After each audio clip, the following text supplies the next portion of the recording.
Ladies and gentlemen, szép jó reggelt, és üdvözöljük Önöket az EU-s pénzügyi napok Magyarországi rendezvényén. A very good morning and a very warm welcome to our EU Finance Days 2022 for Hungary. My name is Hilda Juhász. I work as a policy officer in the unit dealing with access to finance in the Commission's Department, Internal Market, Industry, Entrepreneurship and SMEs, and I will be your moderator today.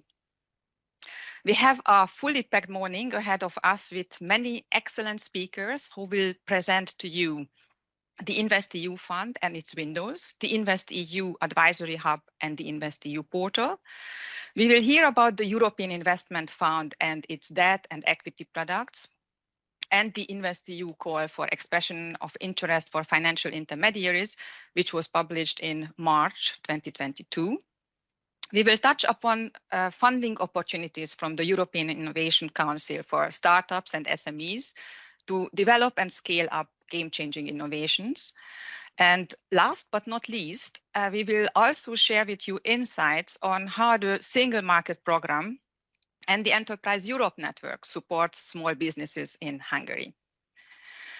When planning this event at the end of 2021, in the middle of the last COVID wave, we opted for a fully online event to make sure we can connect today, however the COVID situation were.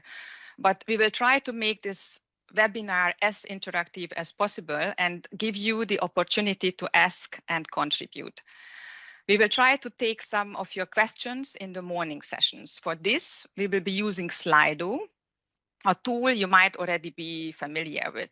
You can access Slido here on the left side of your screen, or you can use your smartphone or the browser of your computer and go to slido.com, or just quickly scan the QR code. You can hopefully see here displayed on the screen and enter the hashtag EU Finance Day _Hungary.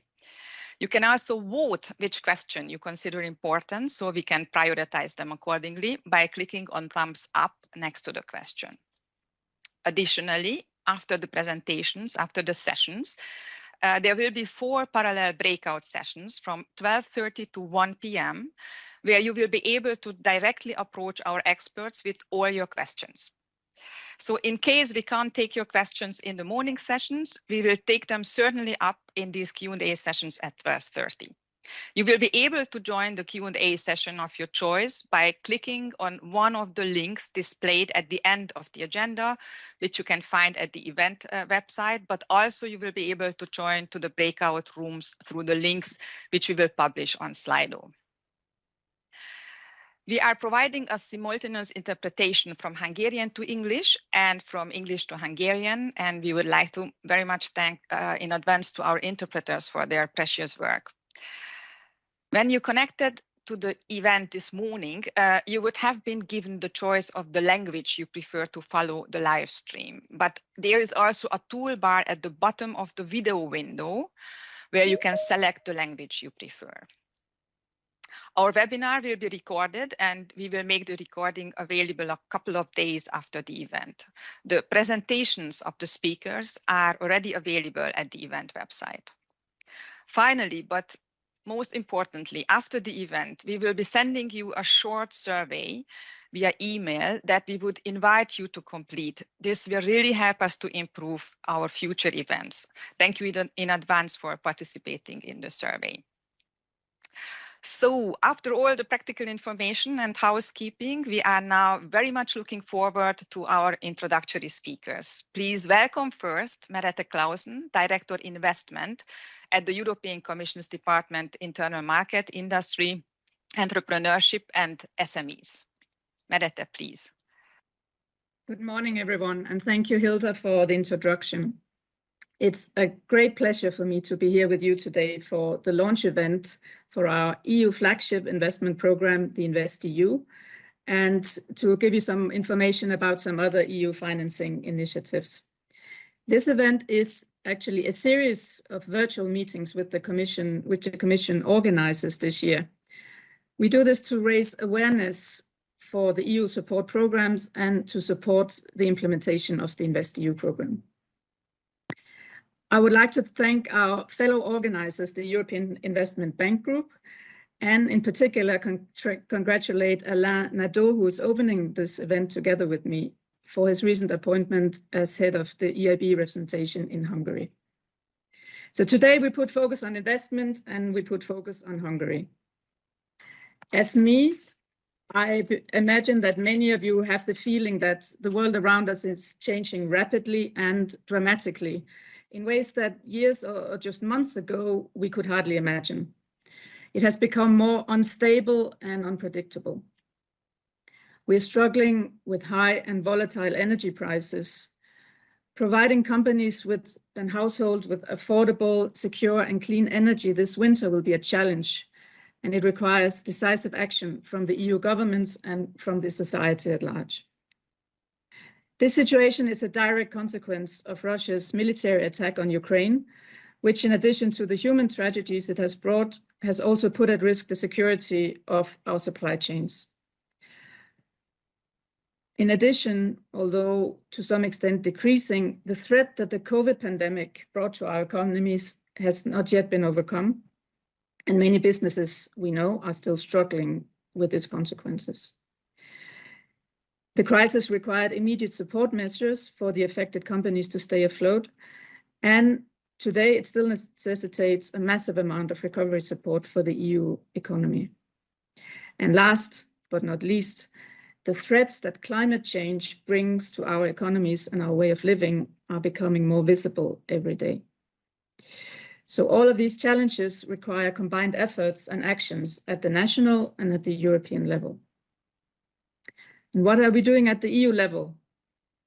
Well, the business case for a rapid clean energy transition, which we have advocated under our European Green Deal, has never been stronger and clearer.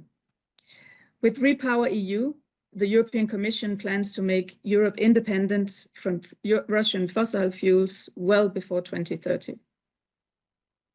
We have also assessed our supply chain disruptions and what actions that could be taken to help the EU economies find alternative markets. We have supported the establishment of several industrial alliances. You may have heard of some of them. In particular, we have focused on raw materials in the Clean Raw Material Alliance. We have focused on clean hydrogen in the Clean Hydrogen Alliance, and we have focused on batteries in the Batteries Alliance. We've also proposed that a single market emergency instrument aiming to put in place a flexible and transparent mechanism to respond quickly to future emergencies and crises that threatens the functioning of the single market for adoption, hopefully in the near future. So access to finance and investing in the right policy priorities has become more important than ever, and we need to invest in building resilience into our supply chain. InvestEU is a unique program. It combines the resources of the Commission and our partner financial institutions and crowds in private investment alongside the public. All this to build a greener, more digital and social European economy. It will mobilize more than 370 billion euros worth of projects, and it builds on the successful model of the European Fund for Strategic Investments, which is expected to trigger over 500 billion in investments and support almost 1.5 million SMEs in Europe. I have been privileged to be able to follow the creation on InvestEU since its concept, and I'm very happy that I can confirm today that the InvestEU program is now up and running since the signature of the first guarantee agreement with the EIB group in spring. The investment committee for the InvestEU has already approved the use of the InvestEU guarantee for a first series of operations, and calls for expression of interest for the InvestEU debt and equity products are already published by the European Investment Fund. And we see that interested financial intermediaries are massively applying to it.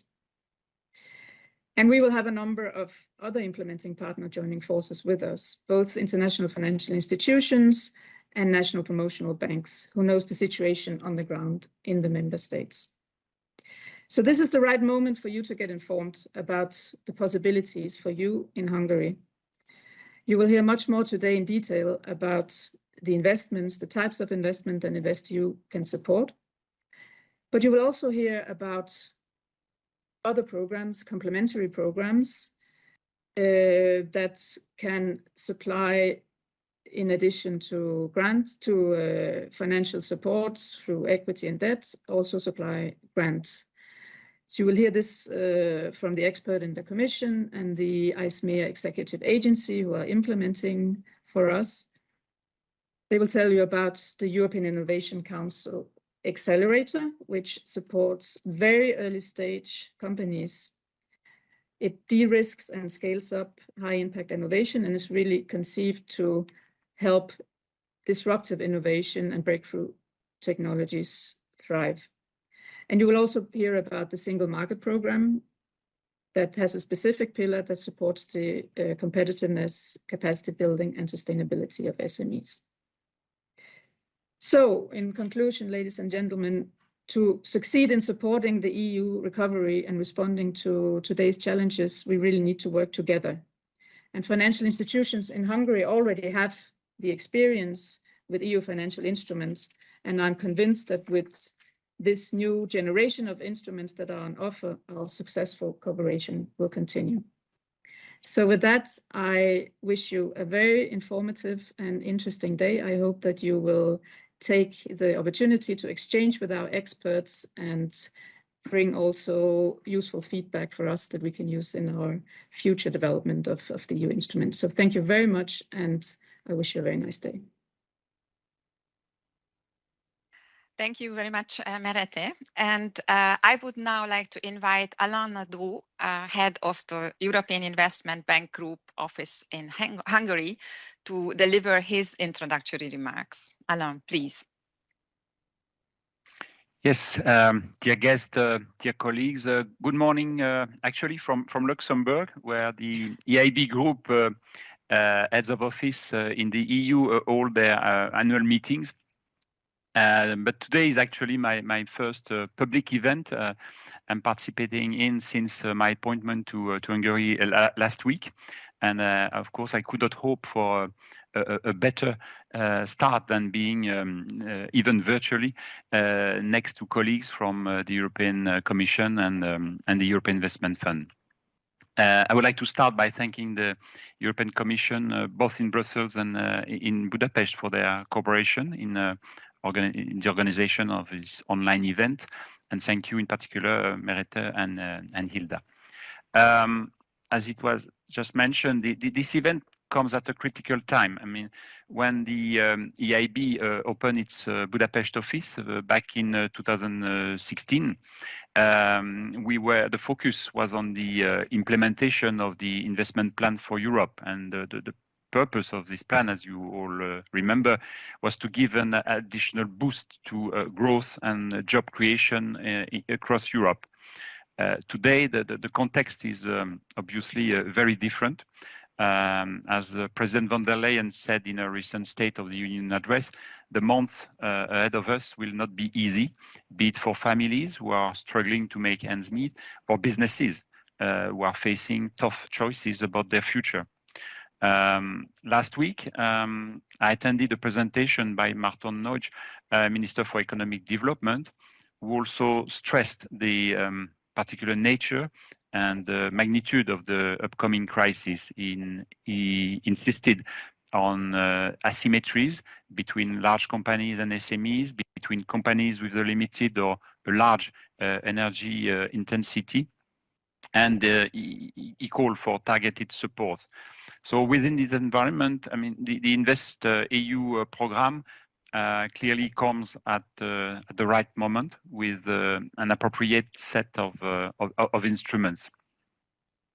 Thanks to the guarantee provided by European Commission, InvestEU intends indeed to support public and private investment in key EU policy priorities along 4 policy windows.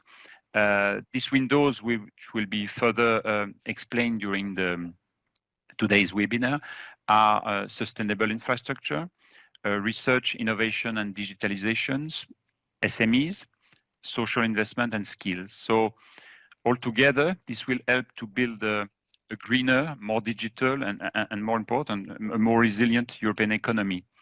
So after EIB Group's successful implementation of the investment plan for Europe, InvestEU will hopefully make EU funding simpler to access and more effective, bringing under one roof a comprehensive range of financial instruments.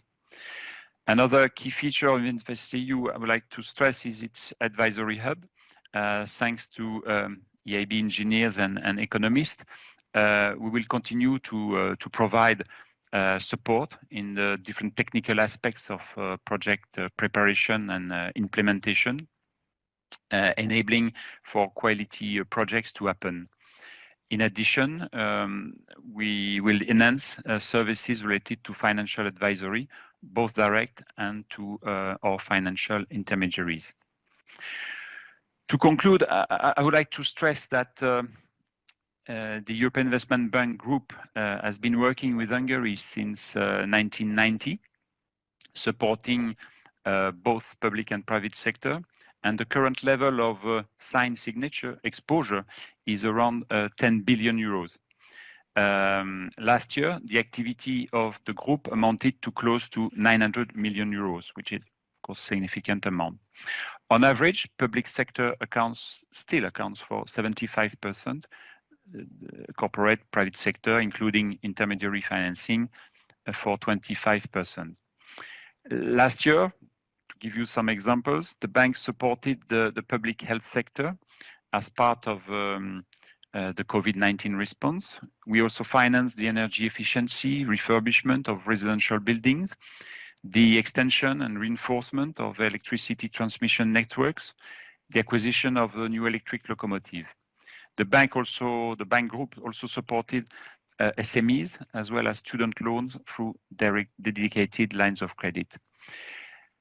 On the advisory front, we helped the Hungarian Development Bank to implement its newly structured advisory unit, which helped promoters, particularly the most affected by the pandemic, and supported the preparation of green projects. Activity of EIB Group in 2022 should follow the same pattern, with, again, a focus on green investment and support to key utilities, for example, in industrial sites in relation to European EV battery value chain. Thanks to this renewed partnership with the European Commission, the bank will further contribute to build a greener, more resilient and more innovative Hungarian economy. And as Merete said, in the next session, speakers will present concrete ways in which InvestEU could be of benefit to the public and private sector in Hungary. I wish you, therefore, a pleasant and informative event, and look forward to meeting some of our Hungarian counterparts in Budapest soon. Thank you for your attention. Thank you very much, Alain. And dear ladies and gentlemen, now we are coming to our first session where my Commission colleagues will present to you the new InvestEU program. Our first speaker is Ramona Ocsak. Ramona is Policy Officer in the Directorate General Economic and Financial Affairs at the European Commission, and she's working in the unit in charge of the InvestEU program. Ramona, over to you. Thank you very much, Hilda, and thanks a lot for the invitation to present the InvestEU program. And before we go into more detail of the InvestEU program, I would like to give you a broad overview of the InvestEU program. So the InvestEU program builds on the success that we have gained from the Investment Plan for Europe, the FC. And as you can see here on this first slide, more than 99 billion of financing have been signed, where 87 billion have been signed already, and it is expected to generate out of these more than 500 billion in total investment. So examples of the EFSI include more than 500,000 affordable flats that are newly built or renovated, renewable energy for more than 10 million households, and, for example, better waste treatment for more than 33 million people all over Europe. So let's see what EFSI has done, particularly for Hungary. On the next slide, you can see the figures for Hungary. So the total financing under the European Fund for Strategic Investment amounted to 662 million, and it is set to trigger 4.5 billion in additional investments. Let's look into more detail into the projects. So we have 9 approved projects in the infrastructure and innovation sector that were financed by the European Investment Bank with EFSI backing of approximately 476 million in total financing, and that is set to trigger 1.8 billion in total financing. And this, for example, includes research and development projects, but also energy efficiency or education projects, so also in the social sector. For the small and medium-sized enterprises, we have 10 approved agreements with intermediary banks financed by the European Investment Fund, the EIF, with EFSI backing of 185 million in total financing and set to trigger approximately 2.7 billion in investments. Whereby almost or around 28,000 SMEs and mid-cap companies are expected to benefit from this EFSI backing in order to get improved access to finance. So let me come now to the InvestEU program. On the next slide, you see that the InvestEU program consists of 3 components, which is the InvestEU Fund, the InvestEU Advisory Hub, and the InvestEU Portal. So the InvestEU contributes to a sustainable growth of the EU economy, driven by private and public sector investments, and supporting EU policy priorities, such as the European Green Deal, the digital transition, but also innovation and social investments in skills.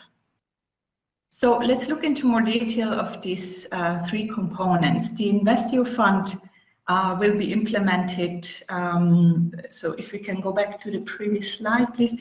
It will be implemented through financial partners who will invest in projects using our EU budget guarantee of 26.2 billion euros. And 75% of this EU budget guarantee is attributed to the financial products offered by the Eib Group, which is our main implementing partner.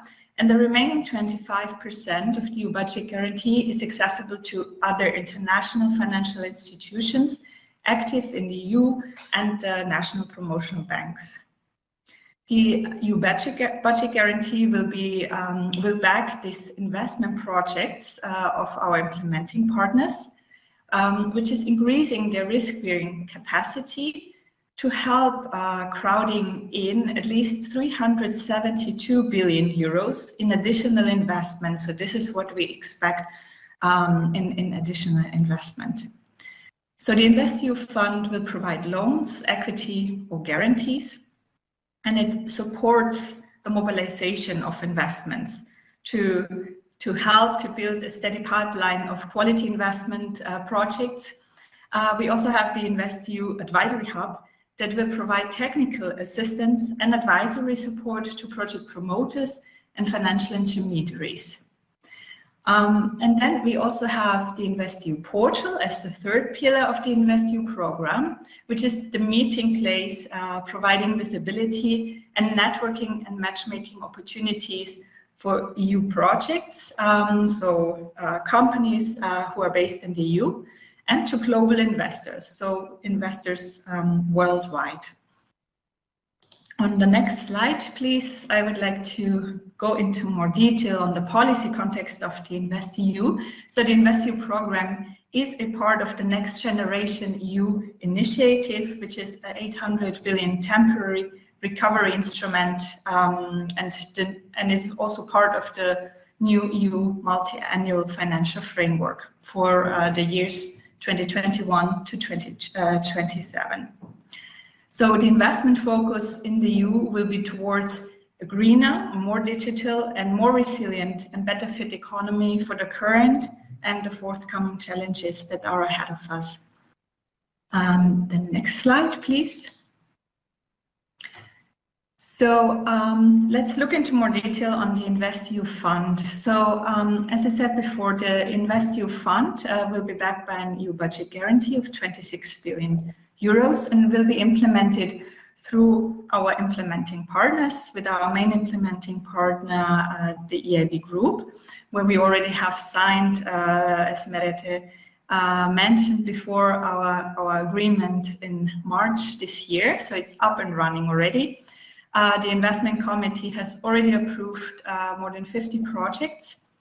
And so just to point out, there are no grants, it's only loans, equity or guarantees.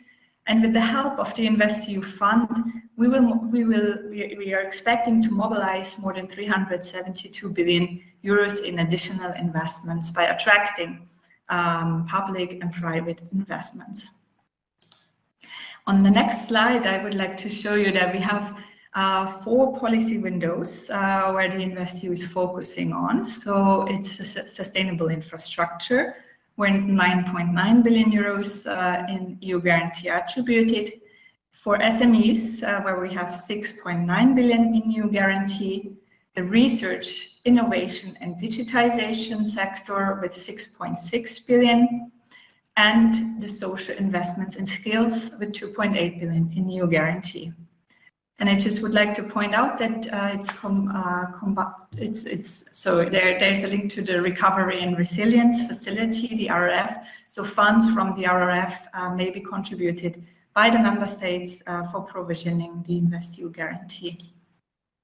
On the next slide, I would like to show you into more detail the other 2 compartments of the InvestEU program. As I said before, it not only consists of the InvestEU fund, but also the InvestEU Advisory Hub. As Alain already pointed out, it's up and running. So also here, EIB is our main implementing partner or advisory partner to say. So it's already up and running. So companies can already submit their requests for advisory and technical support. So what does the Advisory Hub? It provides advisory support in every project life cycle of a project. So for the identification, the preparation, development, the structuring, procuring, and also the implementation of investment projects. But also it helps for capacity building. So to enhance the capacity of promoters and also financial intermediaries to implement financing and investment operations. I would like to draw your attention that if you need some advisory support, please visit our website, enter your request. It's a wizard that guides you through the different questions, and then we will forward your request to our advisory partners. So we have EIB as our main advisory partner, but also already signed other advisory agreements, for example, with CDP as well. So on the next slide, please, I would like to briefly show you the InvestEU portal as our 3rd component of the InvestEU program that connects EU project promoters, so companies that have a project that is implemented within the EU, and to connect them with investors worldwide, international investors. So we have more than 1,000 projects published on the portal. The publication is free of charge, and projects can be submitted in any EU language. So we provide a translation free of charge. And we also offer networking opportunities to companies. So just yesterday we had an e-pitching event where we also not only on our portal, but also physically or online connect project promoters with investors.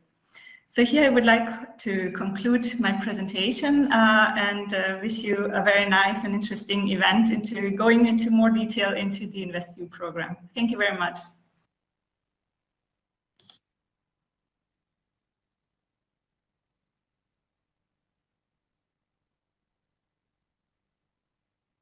Hilda, you're muted. So again, thank you very much, Ramona, for the general presentation on the InvestEU program. And dear ladies and gentlemen, please don't forget that you can ask via Slido already your questions. It's live now, and we are very much looking forward to all your remarks, questions, or comments you might have. In the next 40 minutes, my Commission colleagues will introduce you now to the 4 windows of the InvestEU Fund. First speaker is Jörg Lackenbauer. He will present the Sustainable Infrastructure window. Jörg is a policy officer at the European Commission's DG Energy, where he is responsible for InvestEU and the Recovery and Resilience Fund. Jörg, please. Thanks a lot, Hilda, for the kind introduction. Good morning, ladies and gentlemen. Allow me to give you a small overview of the Sustainable Infrastructure window. Let's go to the first slide, please. The first thing that I would like to do is to introduce shortly the policy context, so that you know a bit in which policy context this actually takes place. The Fit for 55 package is a very important element of this policy context. Namely a package that the Commission tabled in July 2021, and the aim is to reduce greenhouse gas emissions by 2030 by 55% as compared to 1990 levels. And a whole set of legislative proposals has been tabled in July 2021 to get to this very ambitious target. These proposals came from all kinds of Commission services, Directorates General, and are altogether a huge package with a very high ambition. And what is also very clearly seen is that the investment needs are very high to get to Fit for 55 targets. We know that the average annual investment needed to achieve the 55% greenhouse gas emission target and the new proposed energy targets by 2030 is some 390 billion higher than what was needed to achieve the 2020 targets. So we need investment tools such as InvestEU to actually get there. Next slide, please. Another very important policy context is more recent. It's REPowerEU from March and May 2022, a package to make Europe independent from Russian fossil fuels. It has already been mentioned in the introductory speech also by Merete. This is a very important policy proposal that the Commission tabled, another package with the starting point actually being the full implementation of the Fit for 55 proposals that were proposed by the Commission last year, which will already achieve a 30% reduction in gas demand by 2030 and a reduction in oil consumption. But we cannot limit ourselves to this. We now need to complement the Fit for 55 package by REPowerEU. And I just listed on this slide a couple of elements for you to understand better what REPowerEU is about. I will not go into each and every detail here, but REPowerEU, that's probably the most important thing to say, is about energy savings, is about diversifying supplies, and is about accelerating the rollout of renewables. And the renewables, of course, are our very much preferred medium to long-term solution to the problem, but we cannot have everything ready and in place and capacity installed in the dimensions we would need it by tomorrow. So this is more of a long-term ambition that we have there. But these are the 3 pillars of REPowerEU. And of course, it's also, as Fit for 55, about financing investments and financing reforms. Additional investments of 210 billion are needed until 2027 to achieve independence from Russian fossil fuel imports. That's very important. So InvestEU, of course, can also help REPowerEU. That's a very important message, I think, because InvestEU very much focuses under the Sustainable Infrastructure window on energy savings, on accelerating the rollout of renewables. And these are already 2 out of the 3 pillars that are on this slide and that are definitely in the, so to say, genetics of InvestEU and will basically be helping InvestEU to reach also Repower EU objectives. Next slide, please. Very quickly, an overview here about the sustainable infrastructure, which is green, digital, and strategic. We mentioned on the left side Repower EU and the Green Deal, including just transition. InvestEU and the sustainable infrastructure window now more specifically is about green investments that are not always attractive at market conditions, but there are positive externalities if they are realized. So it's about internalizing these externalities. It's about additionality. 30% overall climate target for InvestEU, but specifically for the sustainable infrastructure window, we have a 60% climate and environmental target, which is very important to know. So the focus is really on climate and environment under this window. And the point is to reorient capital flows towards sustainable investment. But it's not only green, it's also digital and strategic. So we have under the sustainable infrastructure window also the deployment of future technologies, for example, 5G connectivity, and strategic investments in critical infrastructure in defense or the space or cybersecurity sector. Next slide, please. Targeted policy objectives, targeted final recipients. Under the policy objectives, of course, it's about sustainability and decarbonization. That's very important. This is the whole green aspect, cross-border infrastructure projects, trans-European networks, the whole idea of sustainable mobility, cross-sectoral synergies between energy, transport, and digitalization, and of course also strategic investments in critical infrastructure and equipment.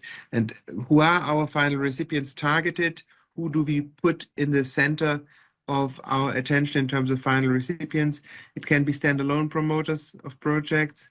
It can be corporate projects realized by private, by public, by semi-public enterprises, or companies that are set up for realizing a project, so-called special purpose vehicles.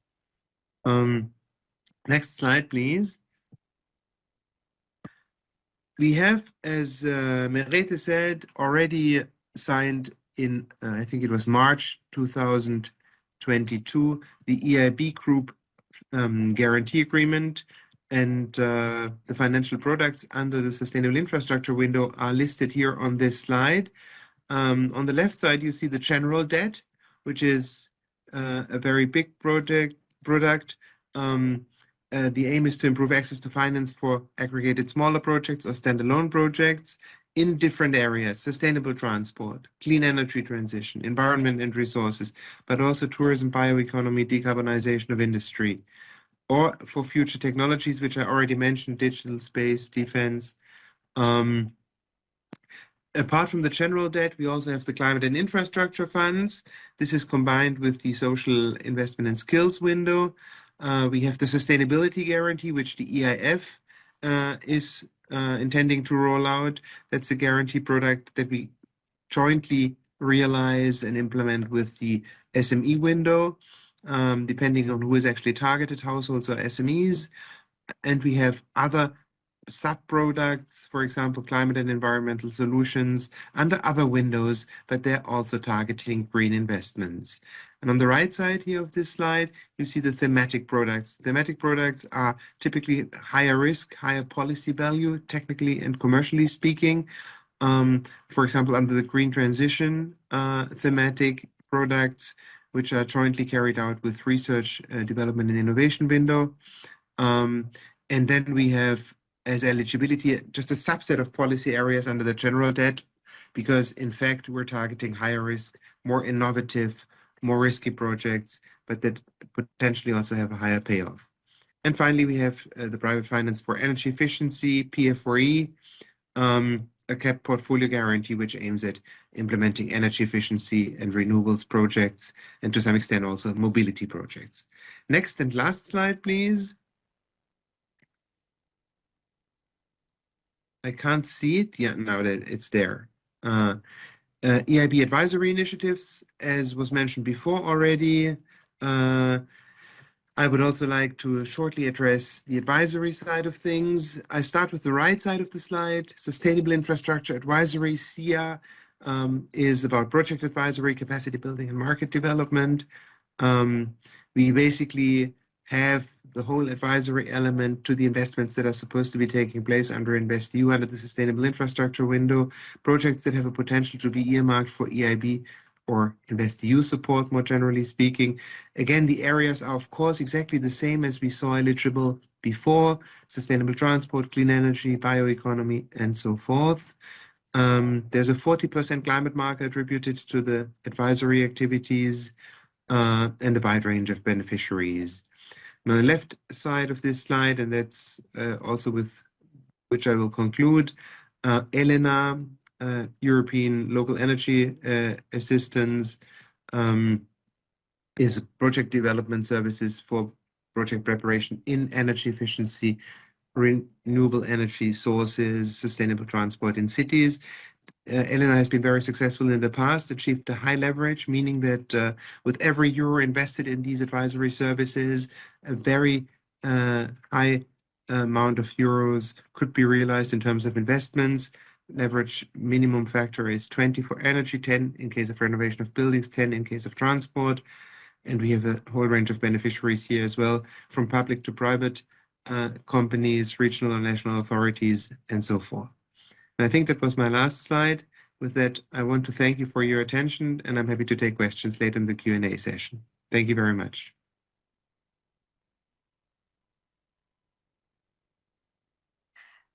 Thank you very much, Jörg, for presenting the Sustainable Infrastructure window.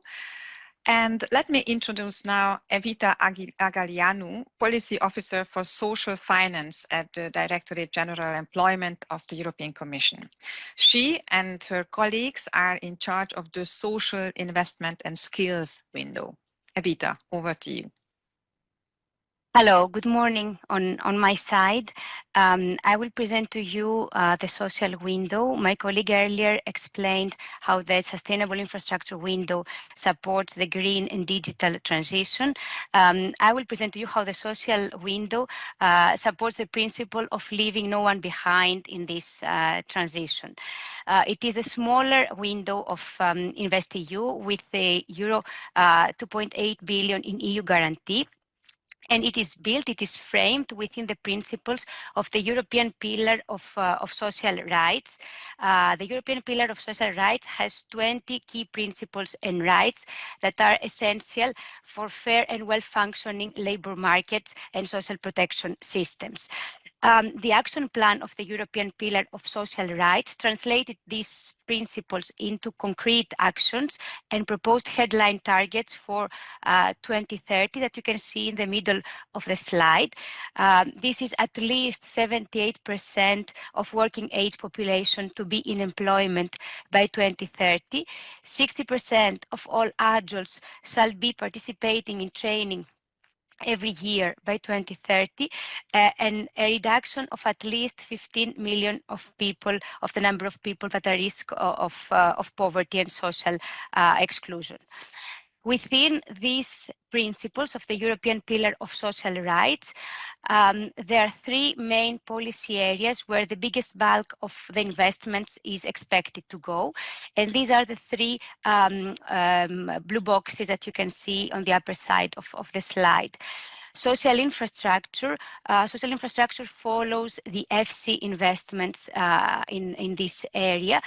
It focuses on education and training infrastructure, social infrastructure and services, and this includes also affordable social housing as well as healthcare infrastructure. This policy area will be mainly covered by direct debt by the EIB side and possibly also by some other implementing partners that are currently being evaluated. I will not go into this into detail in this policy area as it is not mainly concerned by intermediated financing, but if you have questions, I'm happy to take them in the Q&A session.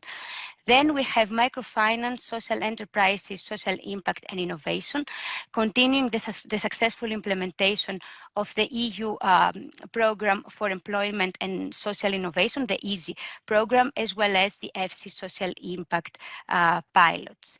And the third area is education, training and skills, building on the EFSI skills pilot that was quite successful. Now, the EU guarantee will guarantee both debt as well as equity and quasi-equity products supporting these policy areas that I just mentioned. Next slide, please. So I'll present quickly the main products of the social window as are agreed with the European Investment Fund, who is the main partner for the social window. First, we have our microfinance products. The novelty of this programming period is that we adjusted the ticket size of the microfinance product from the 25,000 to 50,000 in order to reflect the increased needs of the sector. The objective here is to support persons in vulnerable situations to start up or develop a microenterprise, and with the objective to provide quality employment as well as social and financial inclusion for these vulnerable groups. Microfinance is always linked with two conditions. The first condition is the link with the provision of non-financial services, business development services such as mentoring, coaching, training, etc. And this is because it has been proved to be even more important in some cases than the actual financial support for the target group that we are addressing within this product. And the second condition is to sign up or endorse the European Code of Good Conduct for the microcredit provision, depending on if we speak about a non-bank or a banking institution, respectively. Here, the product is an intermediated debt product. On the next slide, please, you can see the product targeting social enterprises. It is an intermediated debt as well as equity product. For social enterprises, we use the definition of the European Social Fund Plus regulation, and this definition has three dimensions. The first dimension is a social impact dimension. Social enterprises have measurable social positive impact, and here we include also the environmental dimension, and this impact is the primary objective. Profit generation comes secondary. The second dimension is the profit redistribution dimension. Profits are used first and foremost to achieve the social objectives. And the third dimension is the governance dimension. Social enterprises are managed in an entrepreneurial, participatory, accountable, and transparent manner by including all the stakeholders. The aim is to support the niche market of social enterprises, as was announced in the Social Economy Action Plan that was adopted in December 2021. And here the novelty is again the increase of the ticket size. We focus on the smaller tickets up to 500K, as it was the case in the previous programming period, but we allow also for bigger tickets up to 2 million euro. Next slide, please. I will move now to a rather innovative policy area, is the policy area of social impact and innovation that will be supported with an intermediated equity product. For social impact, we use the principles of the European Pillar of Social Rights that I mentioned earlier. And here, under this product, we target what we call impact-driven enterprises. These are enterprises that pursue social impact, and we include again the environmental dimension at par, at an equal footing with the financial return. Under this product, we promote social innovation, and we include also innovative delivery mechanisms such as the social outcome contracting. On the next slide, please, you can see the intermediated debt product focusing on education, training, and skills. And here there are four possibilities regarding the final beneficiaries. The first one is for individuals. Here we target students that they would like to finance themselves their studies. The second one is for entities taking the initiative to upskill or reskill their employees. The third possibility is entities that they are themselves active in the field of education and skills. The substantial focus of their economic activity is in the field of education and skills. And the last category is entities providing enabling or coordinating services linked to skills and education. And the product here is an intermediated debt product. If we move now on the next slide, this is the latest launch, let's say, product, is the continuation of the capacity building instrument that we also had under EASY. And this is to support microfinance, social enterprise, skills and education finance providers to build their institutional capacity. It is through subordinated loans, and the investments could cover the three possibilities that you can see in the slide. Organizational development and expansion is the first one. Strengthening the operational and institutional capabilities, the second one, and the third one is the institutional capacity building to increase the indebtedness capacity, the capital relief.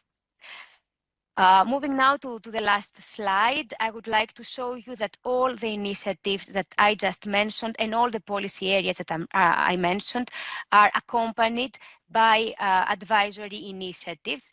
And the advisory initiatives, they cover project preparation as well as capacity building and market development and awareness raising activities for all the policy areas that I presented. I have included all the links in the slides. The applications for the advisory are to be submitted via the central entry point. And with this one, I have finalized my presentation and I give it over back to you, Hilda. Thanks a lot.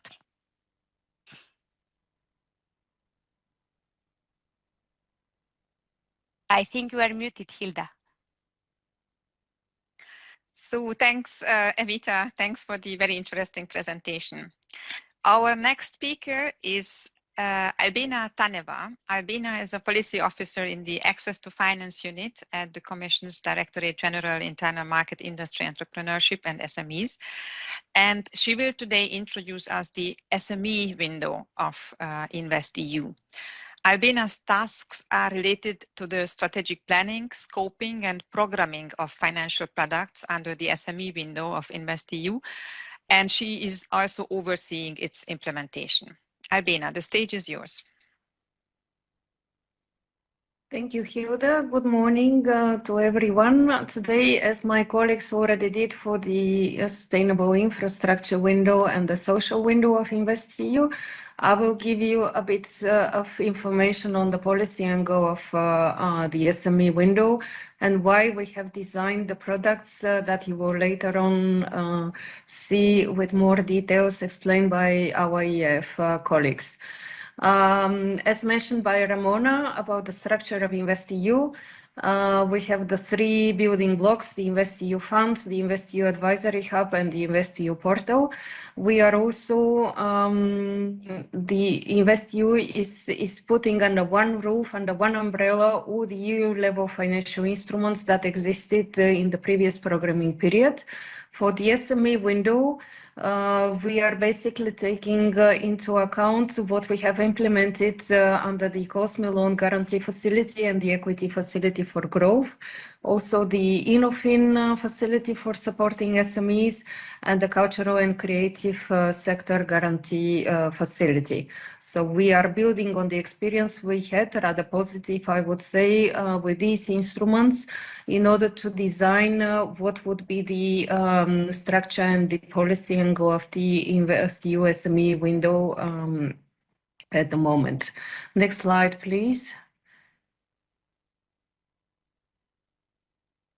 In addition to this quite positive experience from the financial instruments in the previous MFF, our overarching policy narrative is the SME strategy, which was adopted by the Commission in March 2020.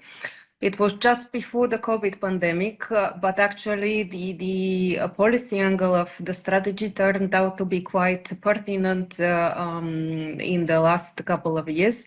So it speaks about the digital and green transition of companies and the need to ensure access to finance to SMEs.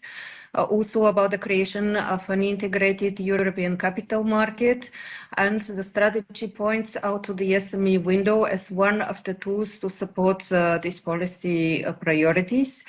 Also in May 2021, there was an update of the EU industrial strategy, and it was also pointed out the importance to support SMEs and also to provide the solvency support in order to help them cope with the COVID crisis.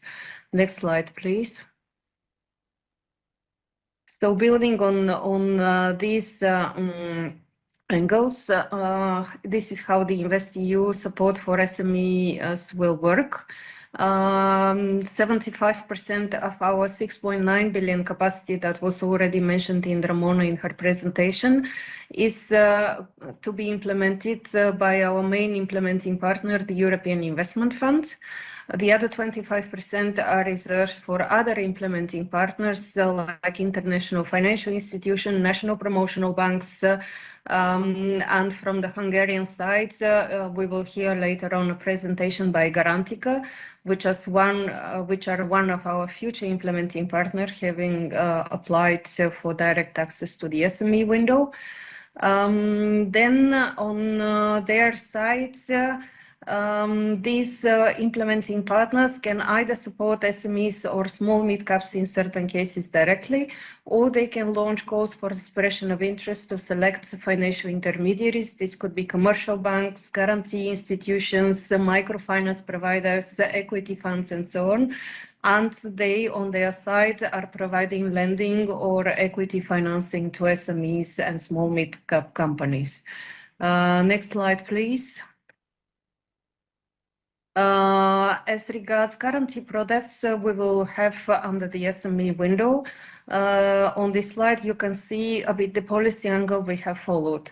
First of all, we have taken the positive example, as I mentioned, from COSME, from Minofin, from CCS, and have continued the narrative to provide enhanced access to finance to companies, meaning that companies that otherwise would not have had access to lending or not at the same conditions. So with the guarantee we provide to implementing partners and then to financial intermediaries, we aim to provide better funding conditions to companies in terms of longer maturities, lower interest rates, less collateral requirements.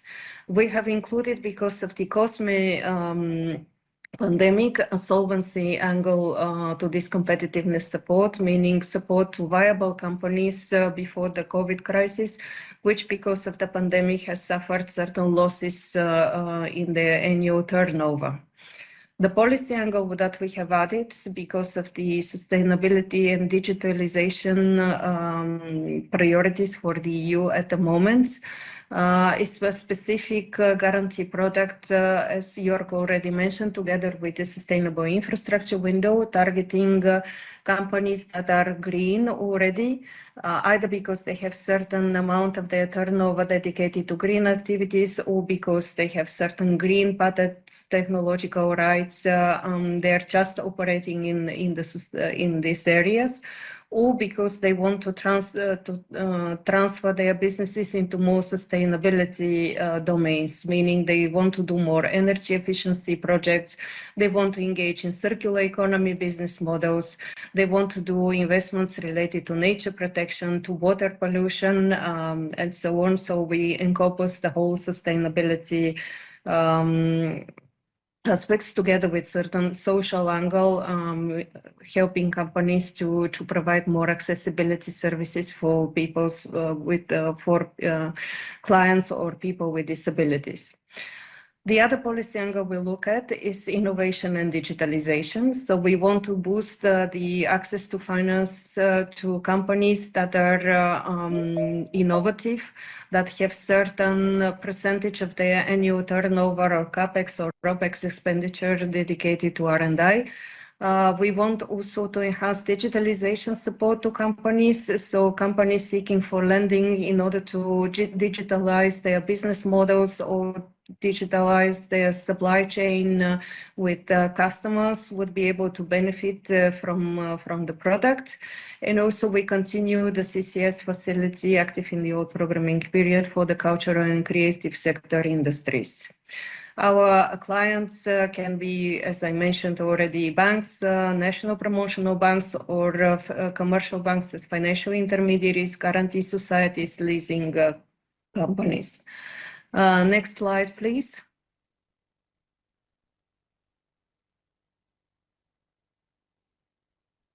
So as regards the equity angle of the financial products we would deploy under the SME window, we are looking at enhancing at the first place the capital markets union, so building CMU and enhancing equity investments across EU member states, and also providing them with diversified access to finance options.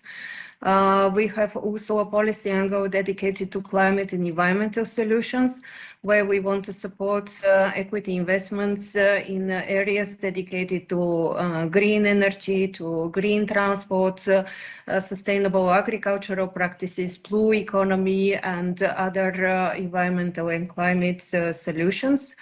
We have also a sub-product dedicated to enabling sectors and technologies, where we look into companies that can potentially contribute to the resilience of the EU economy and its strategic independence. Here we can cover space investments, investments in defense, in life science, in health. We also look at semiconductors, investment possibilities, chips. Here we can also enjoy contributions from other EU sectoral programs in order to boost investments into these areas. Last but not least is the digital angle of the equity support, where we can support investments into cybersecurity, different artificial intelligence solutions, blockchains, cultural and creative sector solutions as well. Our overarching priorities for equity is also to boost investments into gender financing, meaning that we want to see more diversified teams or more teams composed of women, because our studies show that women-led investments tend to create more sustainable and socially oriented financing into companies. We also want to look at IPOs, initial public offering, helping companies to list and collect money in this way. We want to see investments more in countries that are classified as moderate and emerging innovators, where the R&I expenditure share is relatively low. We want to see investments more into scale up of companies in order to help them grow and stay in Europe instead of going to the US market, for example. Next slide, please. And here on this last slide from my presentation, we want to raise awareness about our access to finance website, where companies, final recipients would be able to see when it is populated over time by member state or even by region, which are the financial intermediaries they can turn to in order to get finance, which is supported by the InvestEU program. Thank you for the attention, and happy to take questions in the Q&A session. Thank you very much, Albina, for the very clear presentation on the SME window. And now we are coming to the fourth InvestEU window, covering investments into research, innovation, and digitization. I would like to introduce Rebecca de Sancho Mayoral, who works as an investment manager in the European Innovation Council and SMEs Executive Agency. Rebecca, please. Good morning. Thank you very much, Hilda. Thank you very much, participants. As you said, we support the InvestEU on the research, innovation, and digitalization window.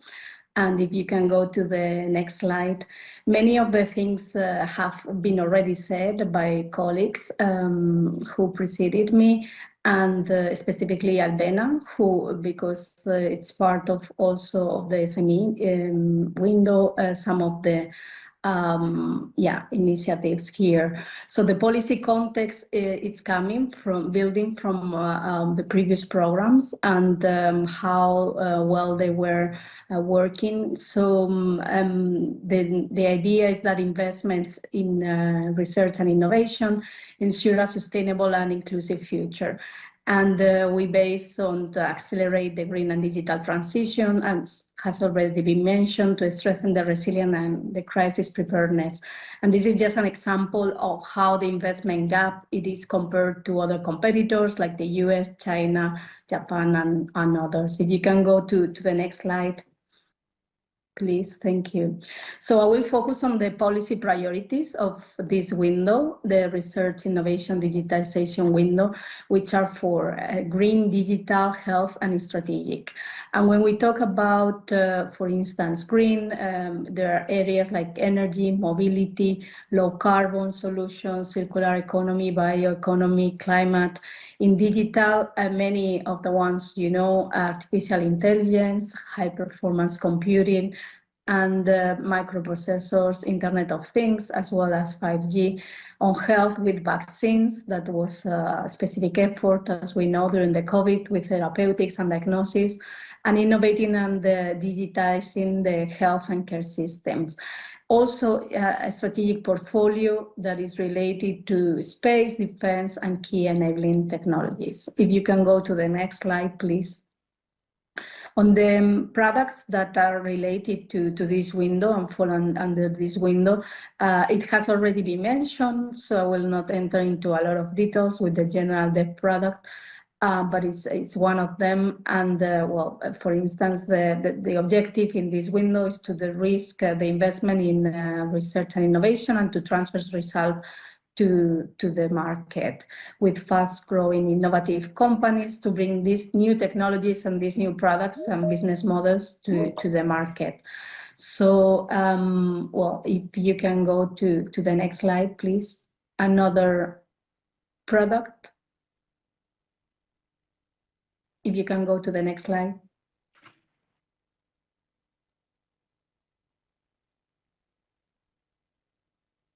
So the next slide is on the thematic products. And I cannot see it on the screen right now, but I'll go about it. It's related to innovation investments and also on the green investment facility. The sectors under innovation investments are health, strategic digital technologies, key enabling technologies, and projects with high risk and policy value. So on the green investment facility, there are sectors like energy and low carbon solutions, mobility, circular economy, bioeconomy, natural capital, green infrastructure, and once more are projects with high risk and policy value. If you can go to the next slide. Beyond the financial products, as it has been already mentioned, so this is to complement and to support those companies that want to scale and also that are ready for the products that are serving for them, are the advisory initiatives. And they are breaking down in three aspects. One of them is the project advisory, with the objective of help the promoter in the preparation of investable business proposals and improving investment readiness of those companies to prepare them for those sectors. And also as well on capacity building to strengthen the ability and the willingness of various financial and other intermediaries to develop and to support finance projects in specific sectors. for specific activities and for a specific type of financing. As well as it was also mentioned before by Almena, on the gender initiatives, there is a specific focus on gender smart financing, supporting and enhancing access to finance for female-led companies, and establish common methodologies to analyze the so-called gender gap in investments and the innovative ventures at regional, national, and European level. So yeah, I think we are at the end of the presentation, and I give you the floor if there are any questions. I went a bit fast, but many of the things were already mentioned by the previous speakers. Thank you very much. Many thanks indeed for the informative presentation, Rebecca. And with this, we are at the end of the first session on InvestEU. And we also have now a little bit of time to take your questions. So remember, you can scan or you can go to slido.com.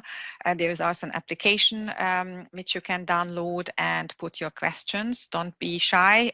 We are here to answer all your questions and listen to you, even if it's virtually.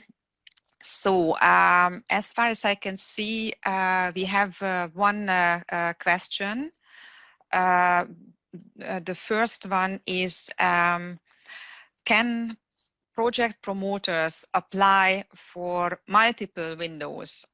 So I guess the question is, for example, if you have an SME active in, let's say, energy-related research or innovation. So basically here he could go to the SME window or to the sustainable infrastructure window or to the research innovation digitization window. So is it possible to apply for multiple windows? Maybe Ramona, would you give a try to the answer, or any other speakers who would like to volunteer? So yes, I would say in principle yes, because it affects the different windows. But maybe the colleagues in charge of the different windows could provide maybe already their view on already some examples that they have received. Probably I can start. Yes, project promoters can apply for different windows because they can apply to products that are available to them. And some of the products, as you heard from our presentations, are financed by one or two windows. So depending on the nature of the product, that is completely possible. I would just to say that I like to say that for the SME window, normally we work with financial institutions. We would rarely expect to have project promoters. That would be more for the infrastructure and the R&I window. And as long as there is a financial product under these two windows, yes, of course, they can apply. Thank you so much, Albina. If none of the speakers want to, or do we have somebody who want to add something? No, okay. Then I would like to mention, because we have another question, whether the slides will be distributed. Actually, all slides are already available at our event website. This is the website where you registered. So if you go there and you have the program and the agenda and so on, you will see as well all the presentations online. So, and now a last question I can see is, and I guess this is related to the sustainable infrastructure window. What is the role of the European Commission? To what extent are you checking the projects? Jörg, would you like to answer to that? Yes, of course. Thank you, Hilda. Well, we are not ourselves checking the projects, as Albina already explained. Also under the sustainable infrastructure window, we're mainly working together, of course, with implementing partners, such as the EIB group and potentially other banks with whom we are negotiating guarantee agreements. But then depending on the project and the product, there may be intermediated financing and layers. So typically it's for banks to check the projects.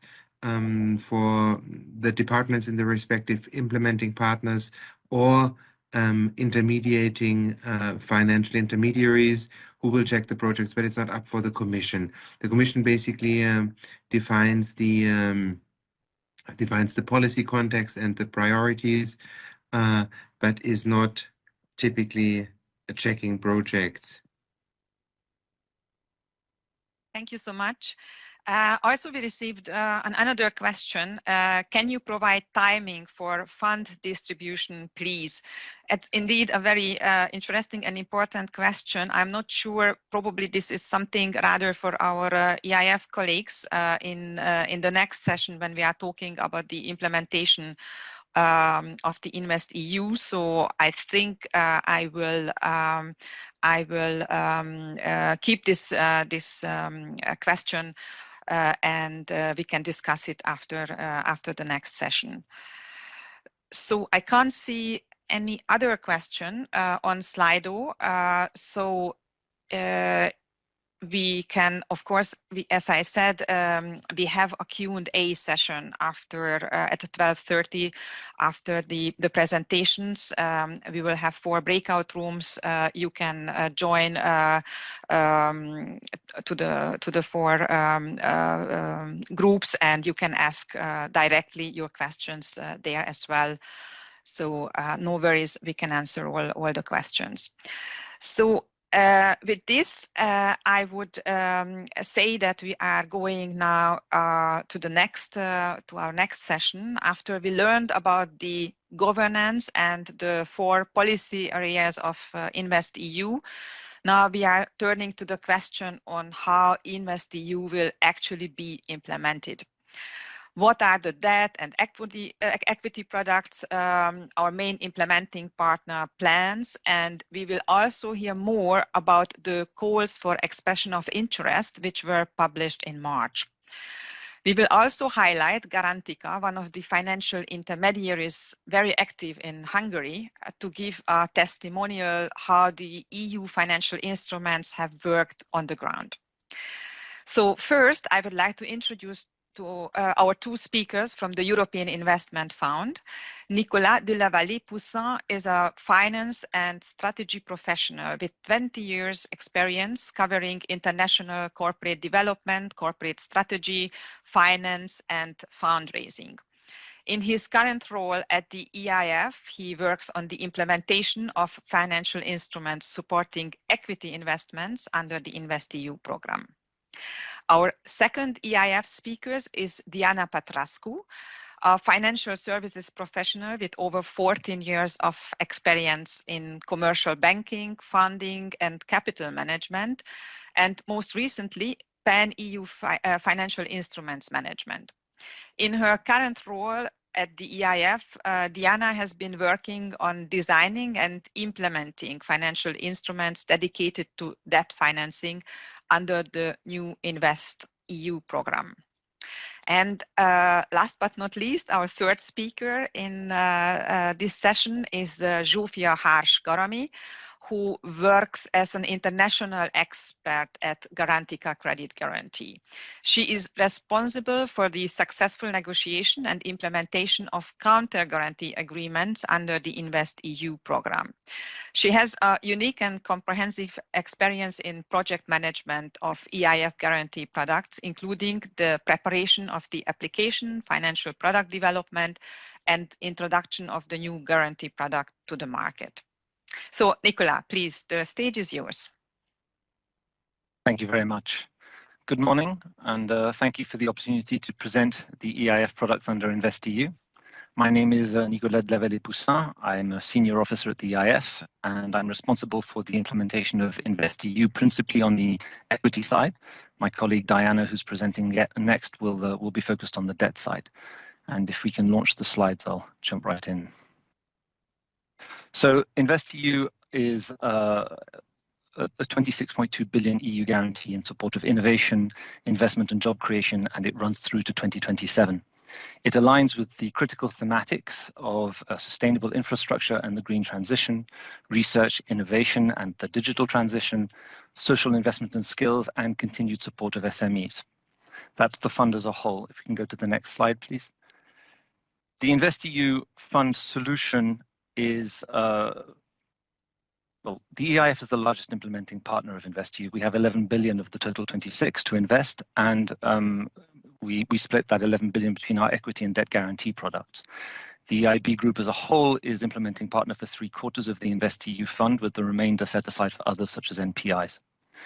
The InvestEU product is the successor to a number of previous initiatives, and so in some ways it represents perhaps a simplification of our previous portfolio, or a single point of entry for a large number of funds that previously would have had to be apportioned to different kinds of products, because there's a lot wrapped into InvestEU. A lot of the different thematics are brought under one roof, as it were. Next slide, please. So the EIF supports SMEs and mid-caps across the EU through two principal product lines. We have equity guarantees, debt guarantees to provide to lending institutions, and equity investments in private equity and venture capital funds, where we play the role of a limited partner. We can provide quite a strong intensity of support under equity investments, so we can take a significant proportion of a fund when we choose to support them, and we'll go into that in more detail. An important point to make, which most people probably understand, but if you're new to our product portfolio and our activities, it's worth pointing out, we provide intermediated products. That means that we invest through third parties, through guarantees, through debt institutions, and through venture capital and private equity funds. We do not invest directly in final recipients. So what you can see here are our intermediaries are typically for the guarantee products, banks and non-bank lending institutions. Under the equity products, we do VC and private equity, but we also invest in debt funds and climate and infrastructure funds, social impact funds, a new area for us, among others. With the amount of money that we have to spend, we intend to leverage or crowd in a large amount of private investments. So total reach and impact is a 13 times leverage. We aim to mobilize 145 billion across Europe for small companies, projects, and individuals. Next slide, please. The EIF InvestEU products are organized thematically. This is very much aligned with the InvestEU fund as a whole, which is very thematically structured. And so each of these products are in support of key policy objectives that underpin the InvestEU fund at the EC level. The products under both the guarantee and equity product lines are aligned with the thematics that you see at the top of the page. The climate and sustainability thematic is aligned with the EU Green Deal, and it supports green innovation and transformation. We have a dedicated thematic to support productivity and competitiveness through support for innovation and digitalization. Under equity, we refer to this as enabling sectors. So if you see those words, that's what we're referring to. To support companies in their growth stage and in continued support of the recovery, we have the growth and competitiveness thematic. It also supports the capital markets union across Europe. The social impact thematic is a new area of focus for the EIF, and it supports micro-enterprises, social enterprises, and other initiatives that promote skills, inclusion, and education. And we have a specific product to support culture and creativity. So under the digital and CCS thematic strategy, which we will see in a moment, the CCS stands for cultural and creative sectors, which is a specific target area under the culture and creative guarantee. And we also have a culture and creative guarantee product. Next slide, please. So slowing down slightly to give you some details about the products themselves. Focusing in on the equity products, we have 5 primary windows or thematic strategies, as we call them, with over 6 billion euros to crowd in private finance and to deepen and develop the market in areas aligned with the InvestEU thematics. Each of the thematics you see on the screen can be broken down into a number of specific target areas, which are not on the screen because it takes a lot of space, but which I encourage you to go look at on our website, where all of these products are broken down in detail. Applications for investment, fund applications for investment under the InvestEU product, the equity product, must be made under one or more of these thematic products. So when you apply to us, you will say, I am interested in an investment under InvestEU under enabling sectors and climate and environmental solutions, for example, because your fund will be investing in these sectors. Your application is not final. We evolve the product, spread or split over time in discussions with you and through due diligence.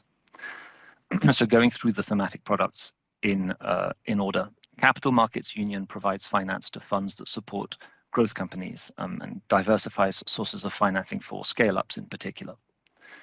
The enabling sectors thematic supports sectors that contribute to and sustain the EU's technological sovereignty in critical industries and sectors. So if you were to see the target areas under this, they would be things like life sciences and health, space, semiconductor chips and technologies, defense, industrial technologies such as robotics, automation, advanced materials, advanced manufacturing technologies, and biotech.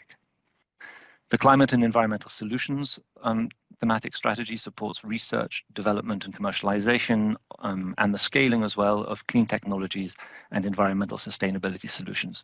The target areas under this product include things like mobility, transport, blue economy, agriculture, food technology, and industrial decarbonization, as well as obviously energy.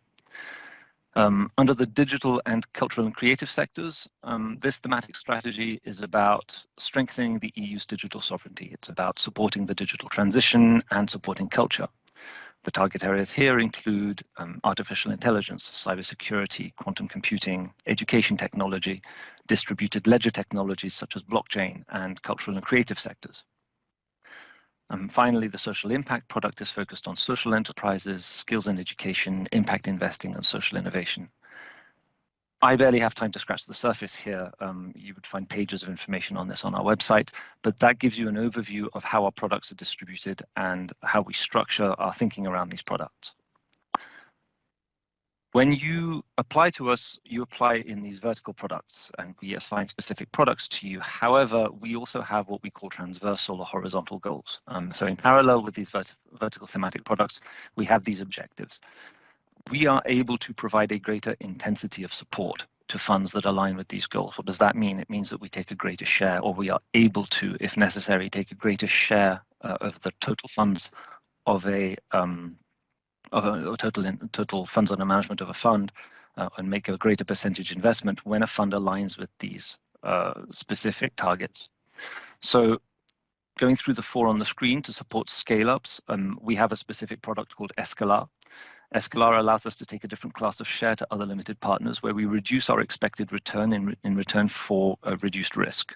That provides a greater expected return to other limited partners for companies that the fund believes in and wishes to follow. Under the IPO product, this is again a specific product, we invest in funds that focus on helping companies through the IPO process and supporting them after they list, so pre, at, and post IPO.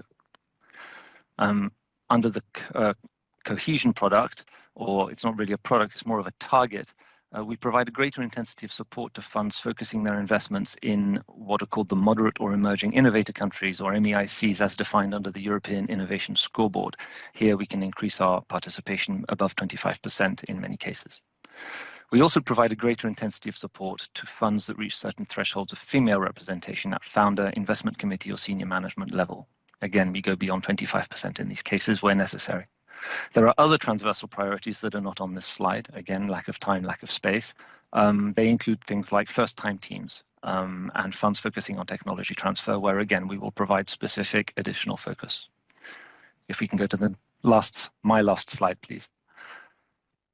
Finally, our climate and infrastructure funds product is focused on larger investments in climate and infrastructure. So under the previous, the climate and environmental thematic strategy you saw earlier, this supports small and medium-sized enterprises developing innovative solutions. But this product supports funds that are operational in backbone infrastructure and industrial ecosystems. So larger investments, funds targeting more significant operations and infrastructure companies. So I've run through it at racing pace, but we are pressed for time. I encourage you to visit our website for more information. And at this point, I'd like to hand over to my colleague, Diana Petrescu, who will introduce our guarantee products. Thank you. Thanks a lot, Nicola. Good morning, ladies and gentlemen. And now for a closer look at the EIF portfolio guarantee products under InvestEU. Under InvestEU, the EIF has designed 6 thematic guarantee products. Most of them are a continuation of the previous MFF guarantee products. So we have first the SME competitiveness, which is a continuation of COSME LGF. It is focused on SMEs and it boosts access to finance for higher risk SMEs. This guarantee provides for improved conditions for debt financing, such as reduced collateral or increased maturities. The SME competitiveness supports also new types of financing, such as startups or subordinated loans. The new entry, compared to COSME LGF under the SME competitiveness guarantee, is the solvency support instrument, which provides for solvency and recapitalization support for SMEs that were affected by the COVID-19 pandemic. The next product is the Innovation and Digitalization Guarantee product, and this product is a continuation of the Innofin Guarantee. It supports innovation to improve the products, services, intellectual property. It supports fast-growing enterprises, research and innovation intensive enterprises. And the guarantee product also has a digitalization angle, supporting digitalization of enterprises in business models, supply chain, customer relationship management, business development, cybersecurity, and training. The next product is the Cultural and Creative Sectors Guarantee. This is a continuation of CCS Guarantee, and it provides for support for debt financing in audiovisual, multimedia, visual arts, architecture, performing arts. I'll switch then to the Microfinance and Social Guarantee, which is a continuation of EASY Guarantee in the previous MFF. It is dedicated to sustainable employment and social inclusion and social enterprises to support the active labor market and job creation.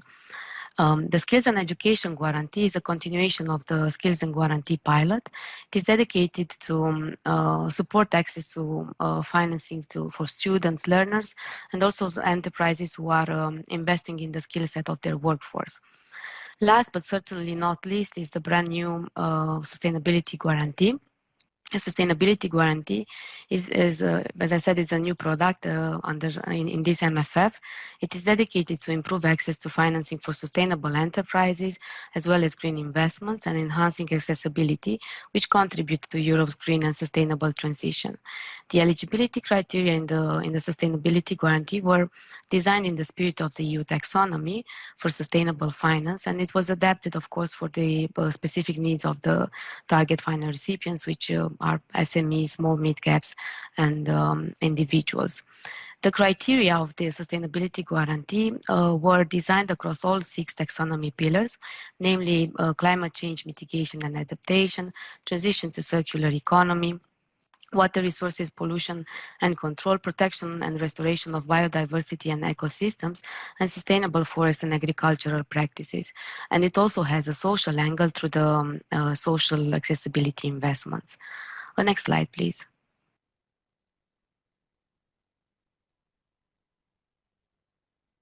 Here you will see a comparison between the key features of the 6 guarantee products.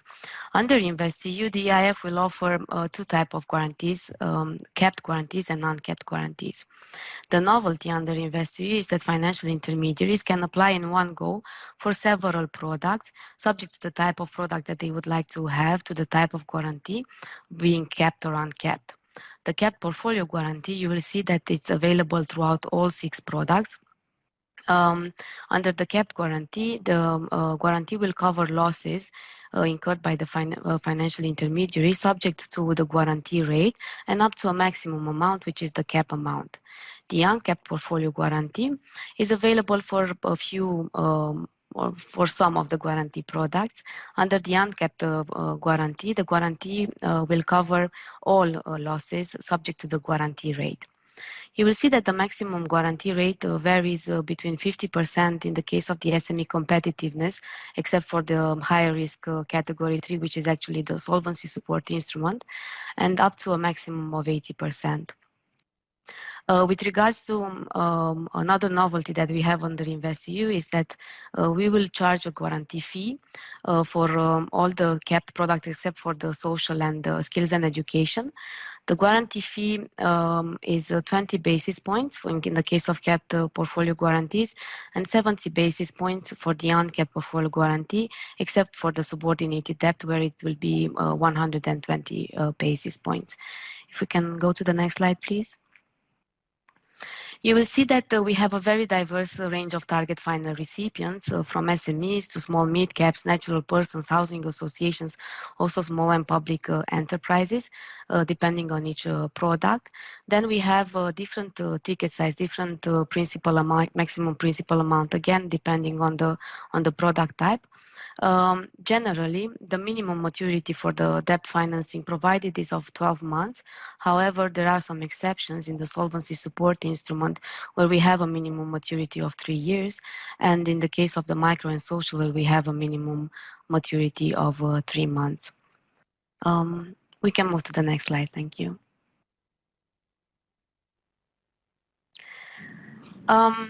We have here the indication of the overall available financing for financial intermediaries. On the guarantee side, the biggest allocation is for the new sustainability guarantee, then followed by the digitalization guarantee and innovation and digitalization guarantee and SME competitiveness. What is very important to mention is that under InvestEU, we will also provide for additional support through technical assistance via the advisory hub, EIB's advisory hub. Next slide, please. The EIF has launched the expression of interest for both the guarantee and the equity products in April this year. You will see that we have the call for expression of interest on our website. We have a dedicated website for InvestEU on the EIF.org. We have already received quite a significant number of applications, and we encourage the interested potential financial intermediaries to access our website to see the product offer in detail, the term sheets, and what is needed so that you can apply. We have there the open call for expression of interest for both the guarantee and the equity products. We also have a very visual website which we encourage you to see. It is present on our EIF.org website. You will see that there's a link to engage.eif.org where you will have also this comparison between the products. You will see in more detail and more visually what the products, what are the features of the products, what are the application procedure and so on. For the entry point, meaning how you can apply, we have a dedicated email address that is again public on our website for the guarantee products. And in terms of the equity investment, there is an online form that needs to be completed. So much from my side. I want to tell you also that we have later on dedicated session for Q&A. It's at 12:30, and my colleagues will be there to answer all your questions that you may have for both the debt and we have separate rooms for debt and equity products depending on your interest. And also, of course, we can take the time now to answer to your questions if there are any. Thank you.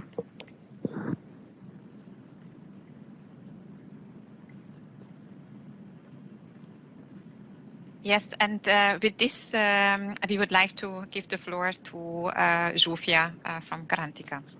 Thank you very much. Köszönöm szépen a lehetőséget, és köszönöm azt is, hogy thank you very much, and thank you that we have the opportunity to give you an overview on the practical experience of these EU programs and what sort of added values we can ensure at member state level. In our case, obviously, focusing on SMEs. After a short introduction, I'll just give you a bit of an overview on our experience of the COSMER programs, and we'll give you basically an overview on the advantages of the program and the financing, and then I'll give you an overview on our future plans.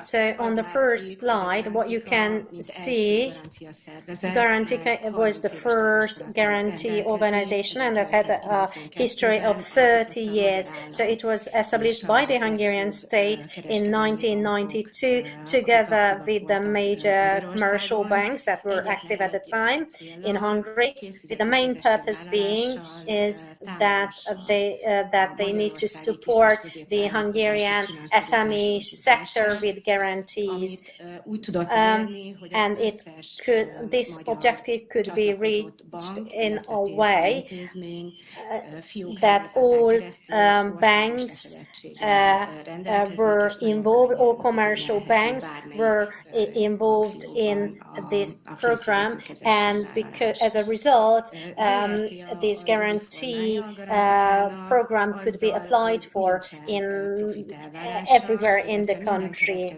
It's a non-profit program on organizations, so all of the profit that is generated is reinvested, so there are no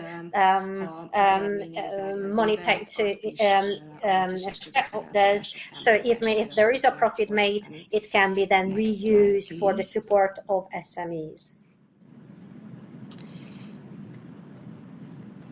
If we go to the next slide, please. A következő szlájdon gondolom nem sokára majd the next slide shows hogy milyen meghatározó szerepe van.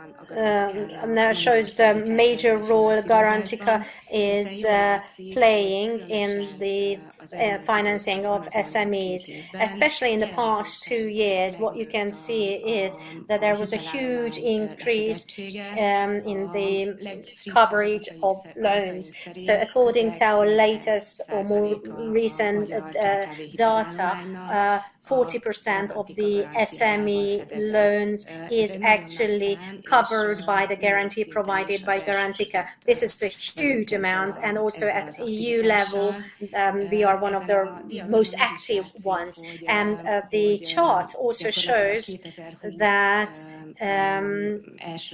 in the first quarter of 2020, or first and second quarter of 2020, a very strong portfolio growth could be observed, obviously, due to COVID. So the guarantee was a very efficient crisis support instrument, and compared to past experience, it was much more important, and the temporary framework was actually the basis for this guarantee. So now let's see the next slide. So, in order to have a bit of an overview on how the EU programs that have been outlined by the European Commission and by EIF colleagues, so how these programs should be implemented in order to be more sufficient, I think we can take the example of COSME program. It is still an ongoing program, and I think it represents the most lessons that we can learn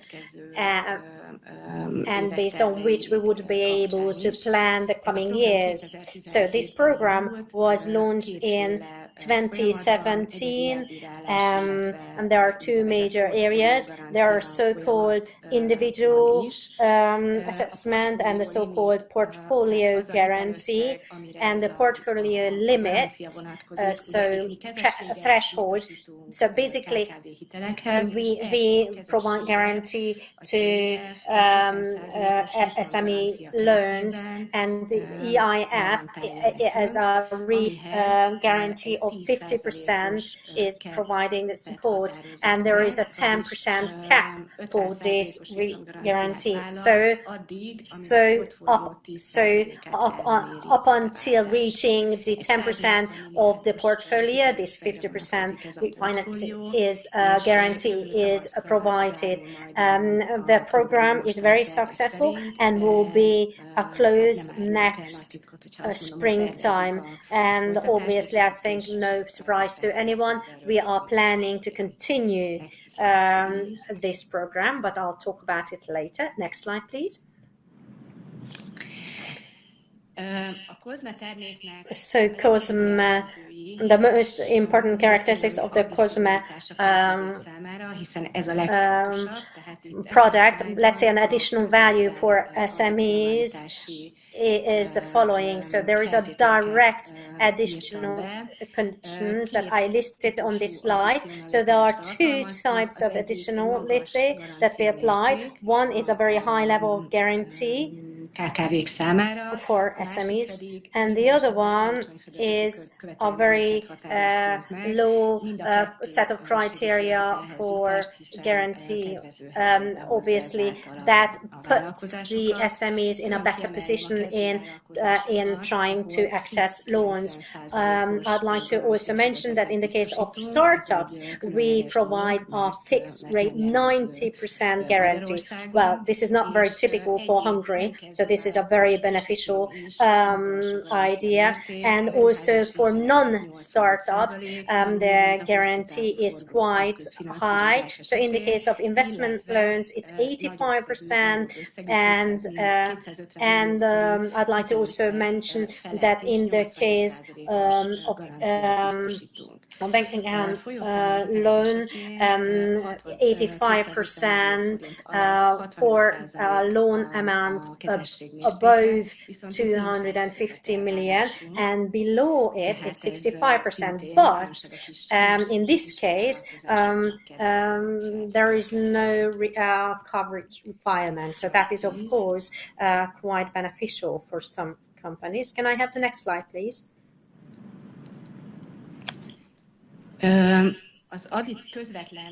So now, after the kind of direct added value, in addition to the direct added value, I wanted to also list the indirect added values for SMEs. So, for example, for banks, we wanted to make these guarantee products more attractive and to provide banks simplified procedures or setups in order to enable them to approve loan applications easier. And one of the new features is the application procedure for guarantees. So there is a so-called portfolio guarantee that we introduced, and that is a very simple application process, and it enables a very quick assessment.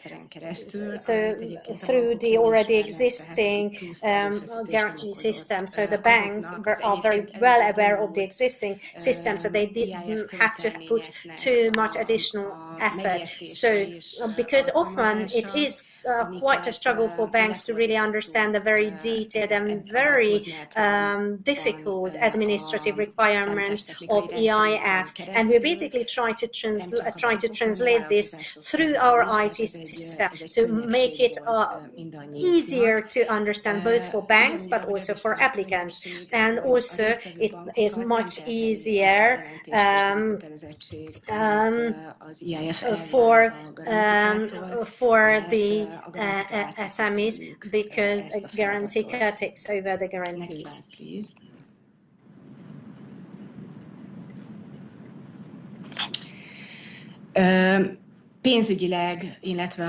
Financially speaking, or another benefit of this construction is that we receive this EIF counter guarantee with a 10% cap, but this cap is not transferred further to the participating banks, so they can still apply the previously agreed guarantee amounts. könnyebbség szintén a közreműködő szervezeteinknek, vagyis a bankoknak és easier for the pénzügyi vállalkozásoknak az, hogy participating bodies and banks that they do not have to apply individually to EIF and create a system with all kind of reporting obligations and such. We do this for them, and they can rely on our experience, and we can usually introduce the approved products very quickly. So, for example, the introduction of this COSME product took about 2 months because our systems were already prepared for this, and they were ready. And the last thing I mentioned, Garantica only defines a frame for the banks. The banks can use this very flexibly for their own products. What we offer and as a product, and for which EIF offers a counter guarantee. So this customer product, they can fit this very flexibly into their own procedures. Next slide, please. So based so to come to the experience we had, as far as we could see, more than 50% of the banking partners use this customer product. Their majority, about 60%, have also an option of using a portfolio guarantee, and we have an extra agreement for this purpose with the bank, because this is a completely independent process, a much more simple process than usually, and the average loan amount is 25 million forints, it's about 63,000 euros, and the average guarantee is 68%. As far as we can see, a majority of the portfolio, that is 86%, is overdraft facility, and these are smaller ones with guarantee proportion of 65%. This is the experience we had so far. Next slide, please.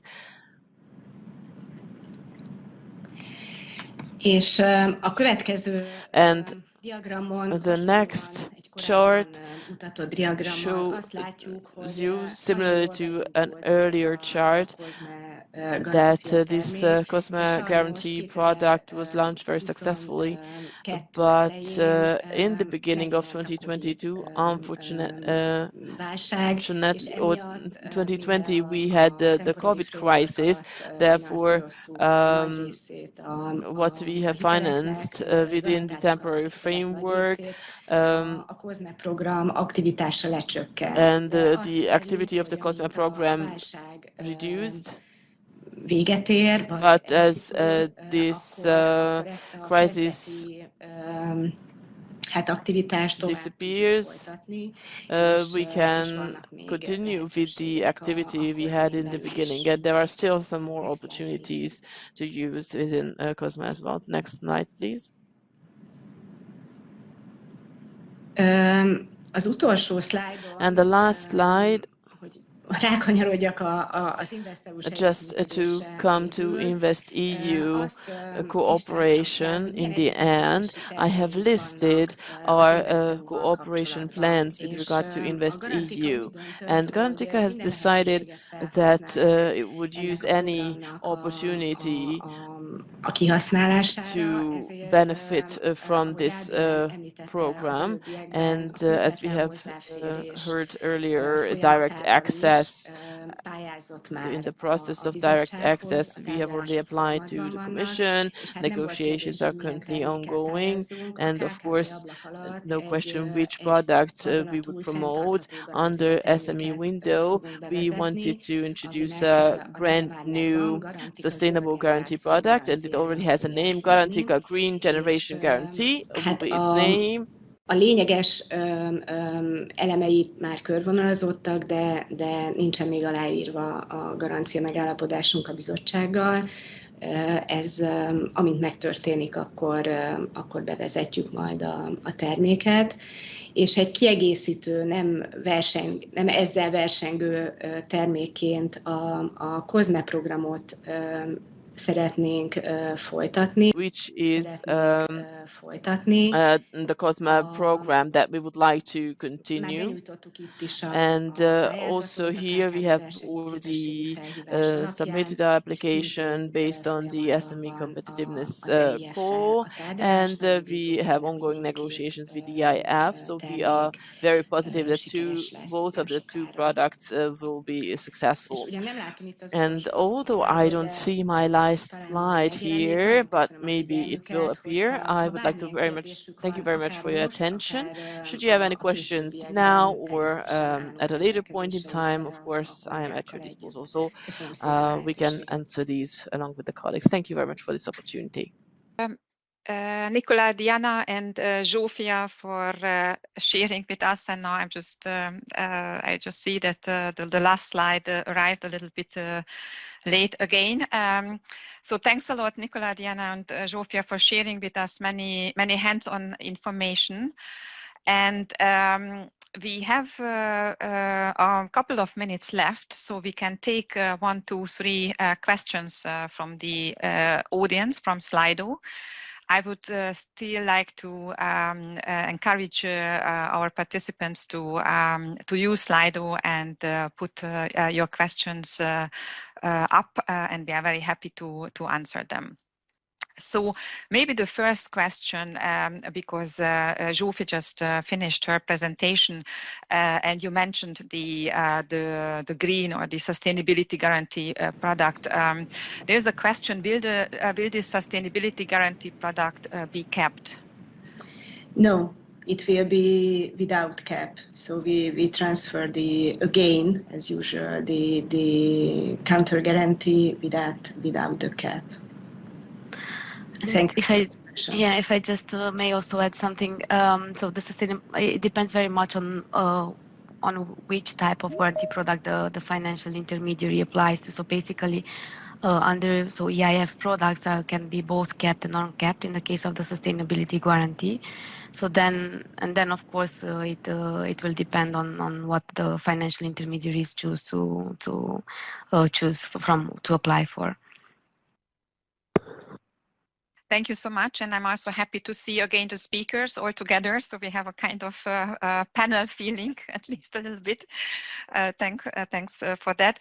And then, as the next question, you remember we got this question already after the first session.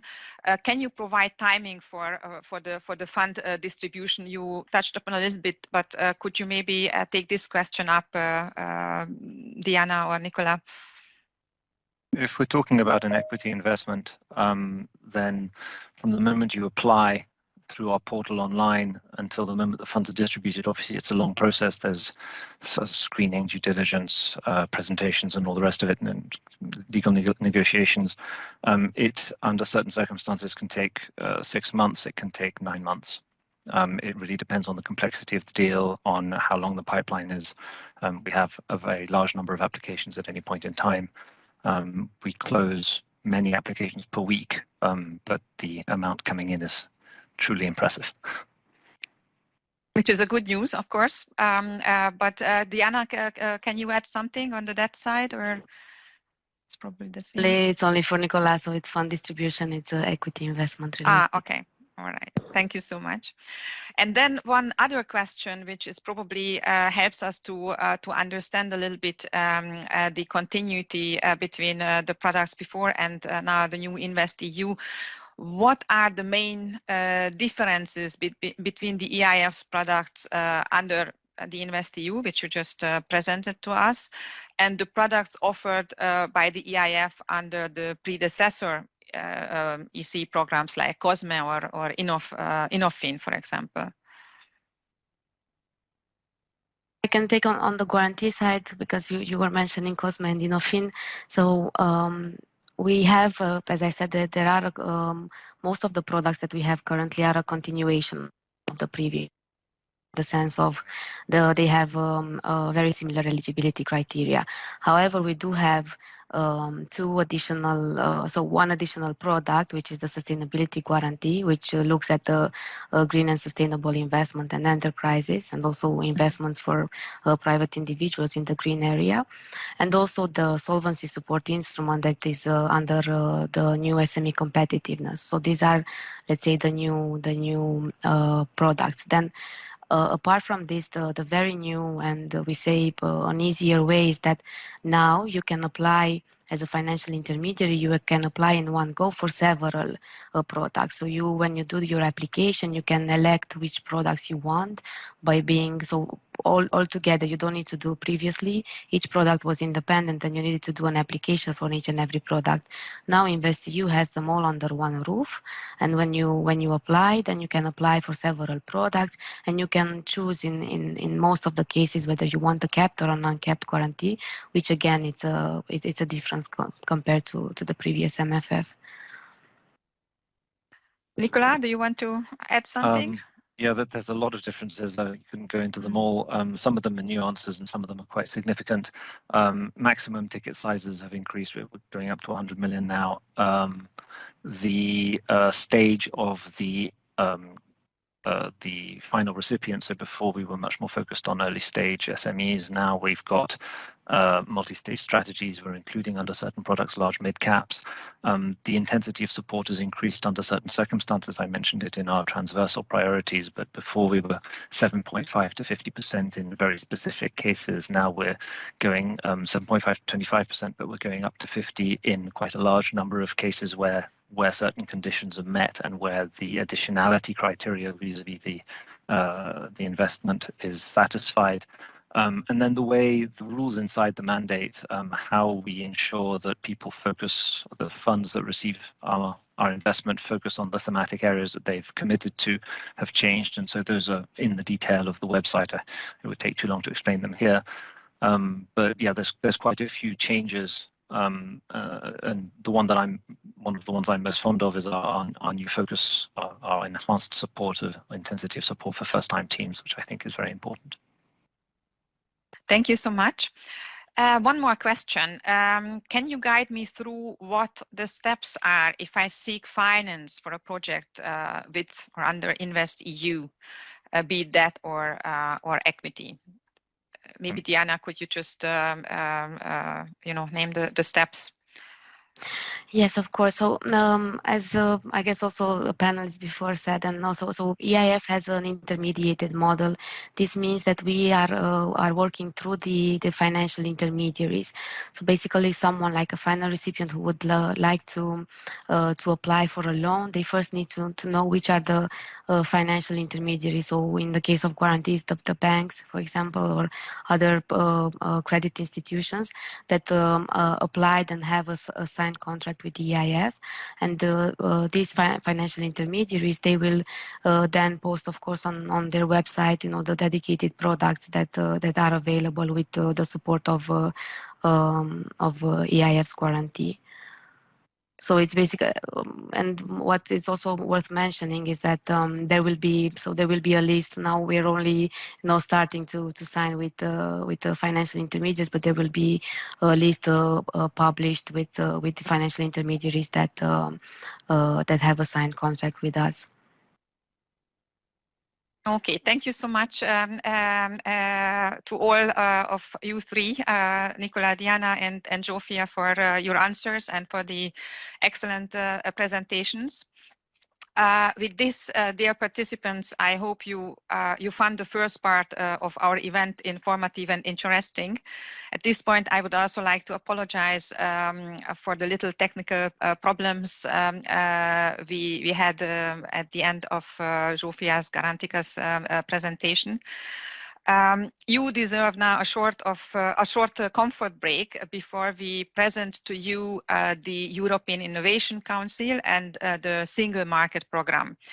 But please do not go too far away, as during the break we will screen some interesting case studies about companies which were financially supported by the previous EU financial instruments. So see you all back here at 11:15. Thank you so much so far. Thank you.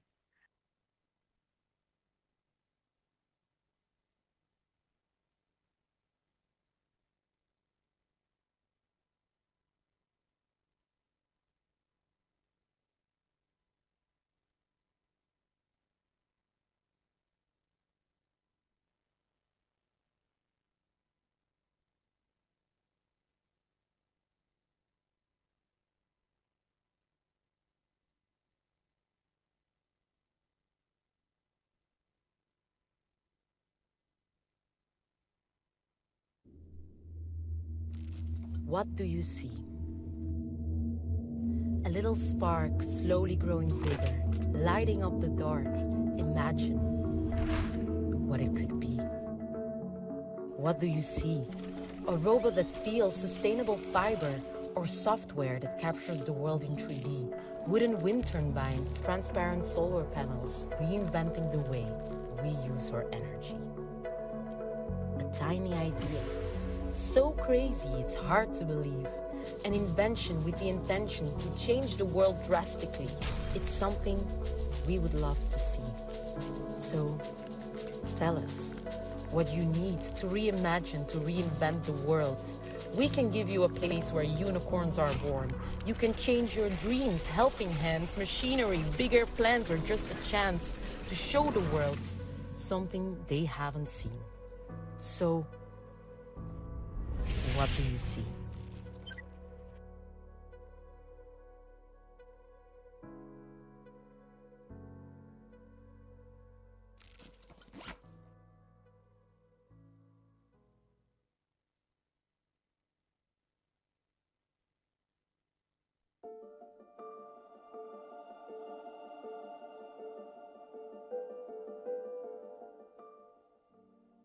Hi, my name is Fergal Ward. I'm the founder of Capri Medical.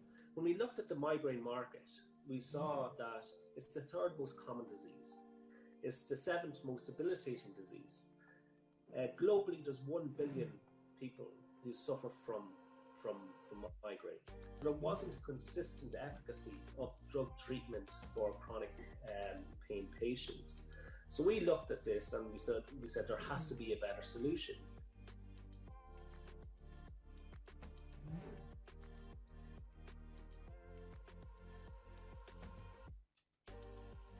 We were one of the first companies to be awarded an EIC Blended Finance Award. So that included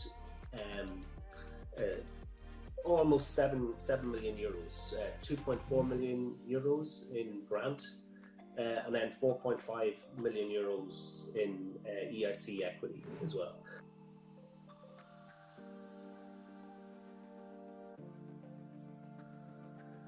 We've had some great introductions into some of the investors on the portal, and we continue to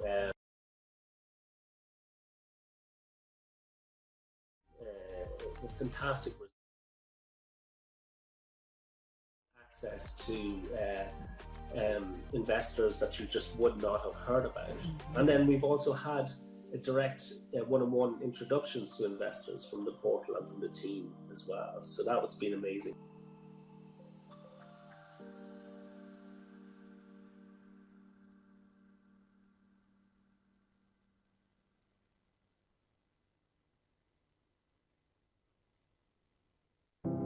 Whenever you have a new idea, one of the biggest hurdles is to convince other people that it actually is a good idea.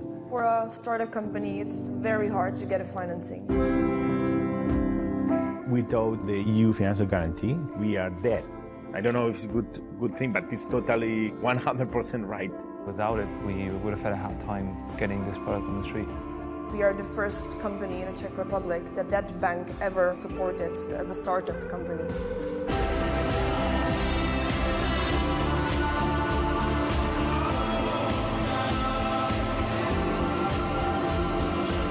It's not like a shoemaker. He can do shoes maybe for 100 years the same way. Not in our world. Innovation is the one driving force.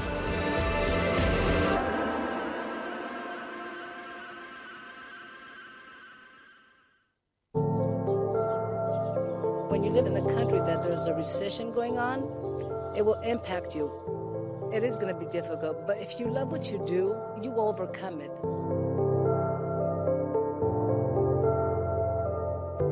Kalamata, Greece, is the heart of the Kalamata olive. It's a product that only Greece produces. In this area, 70% of the population are working with olives. What Money Foods does is we process the Kalamata olives and green olives, and we package them and export them. A good quality olive lies on how the owner takes care of his land. He waters them, He prunes them. Of course, nature has something to do with all this, but it's all about him. We see the crop, see the olives. If they're good for us, then we arrange to come and pick them up. Then it goes in for sorting, and we start fermenting them. Then they come in for processing and then packaging. Most of our business is hand-picked. We need a lot of labor. Because of the recession, people lost their jobs. The other day, a young man came to the office with a degree in math asking for a job. Then I thought he needed an office job. I told him, I really don't have any office work for you. He goes, I don't need office work, I need labor. I just can't find any job.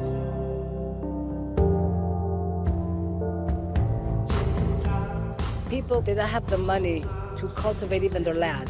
Our suppliers started asking for cash up front. So we had problems as to how to buy our olives, how to expand our factory because we need new machinery because of new business. We did apply for a loan to the bank, but if it wasn't for the EU support, we would not be able to get the loan. We couldn't do it without it. We moved forward with our new business plans.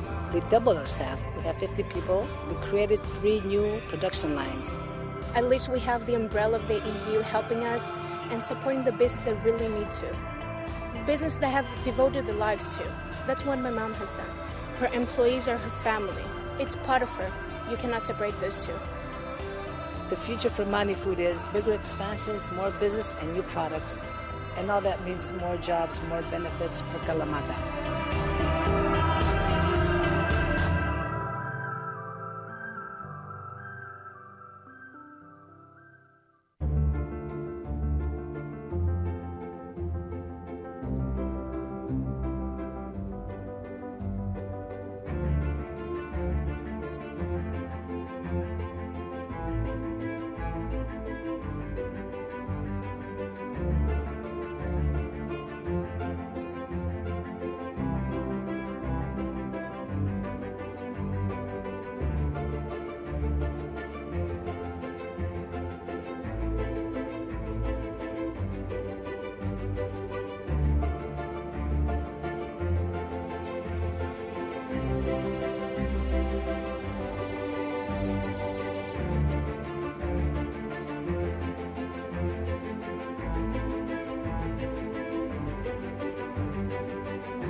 Culture essentially is a catalyst that triggers a variety of positive effects in the society, like innovation, free self-expression, jobs, and purpose. But culture is definitely also a glue for different social groups to meet, interact, and have a common purpose. In the bigger scheme of things, our vision is to use culture in service of the society.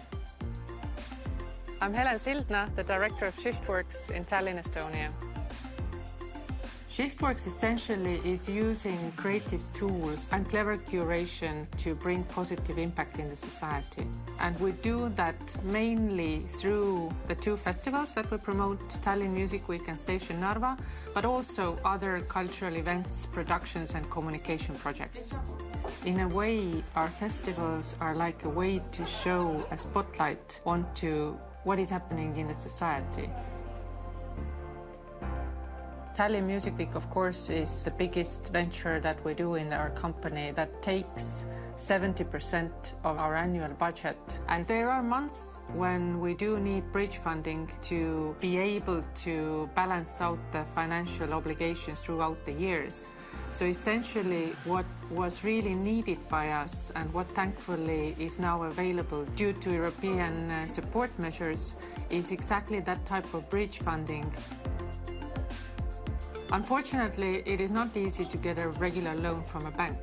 we wouldn't be a very attractive candidate or a client because in their eye, we lack assets in its traditional sense. We don't own property, we don't have financial assets like this. And in general, I think our sector needs to be better in describing the value that we create in the society. In the end, this EU support gives us the opportunity to have peace of mind and actually do what we do the best.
Dear participants, after the short break, welcome back to the EU Finance Day Hungary. We have now two more interesting topics to cover, namely the European Innovation Council and the Enterprise Europe Network. First, in the next 30 minutes, we are going to focus on the European Innovation Council. It is a flagship instrument which is already up and running under Horizon Europe, the current EU research framework program.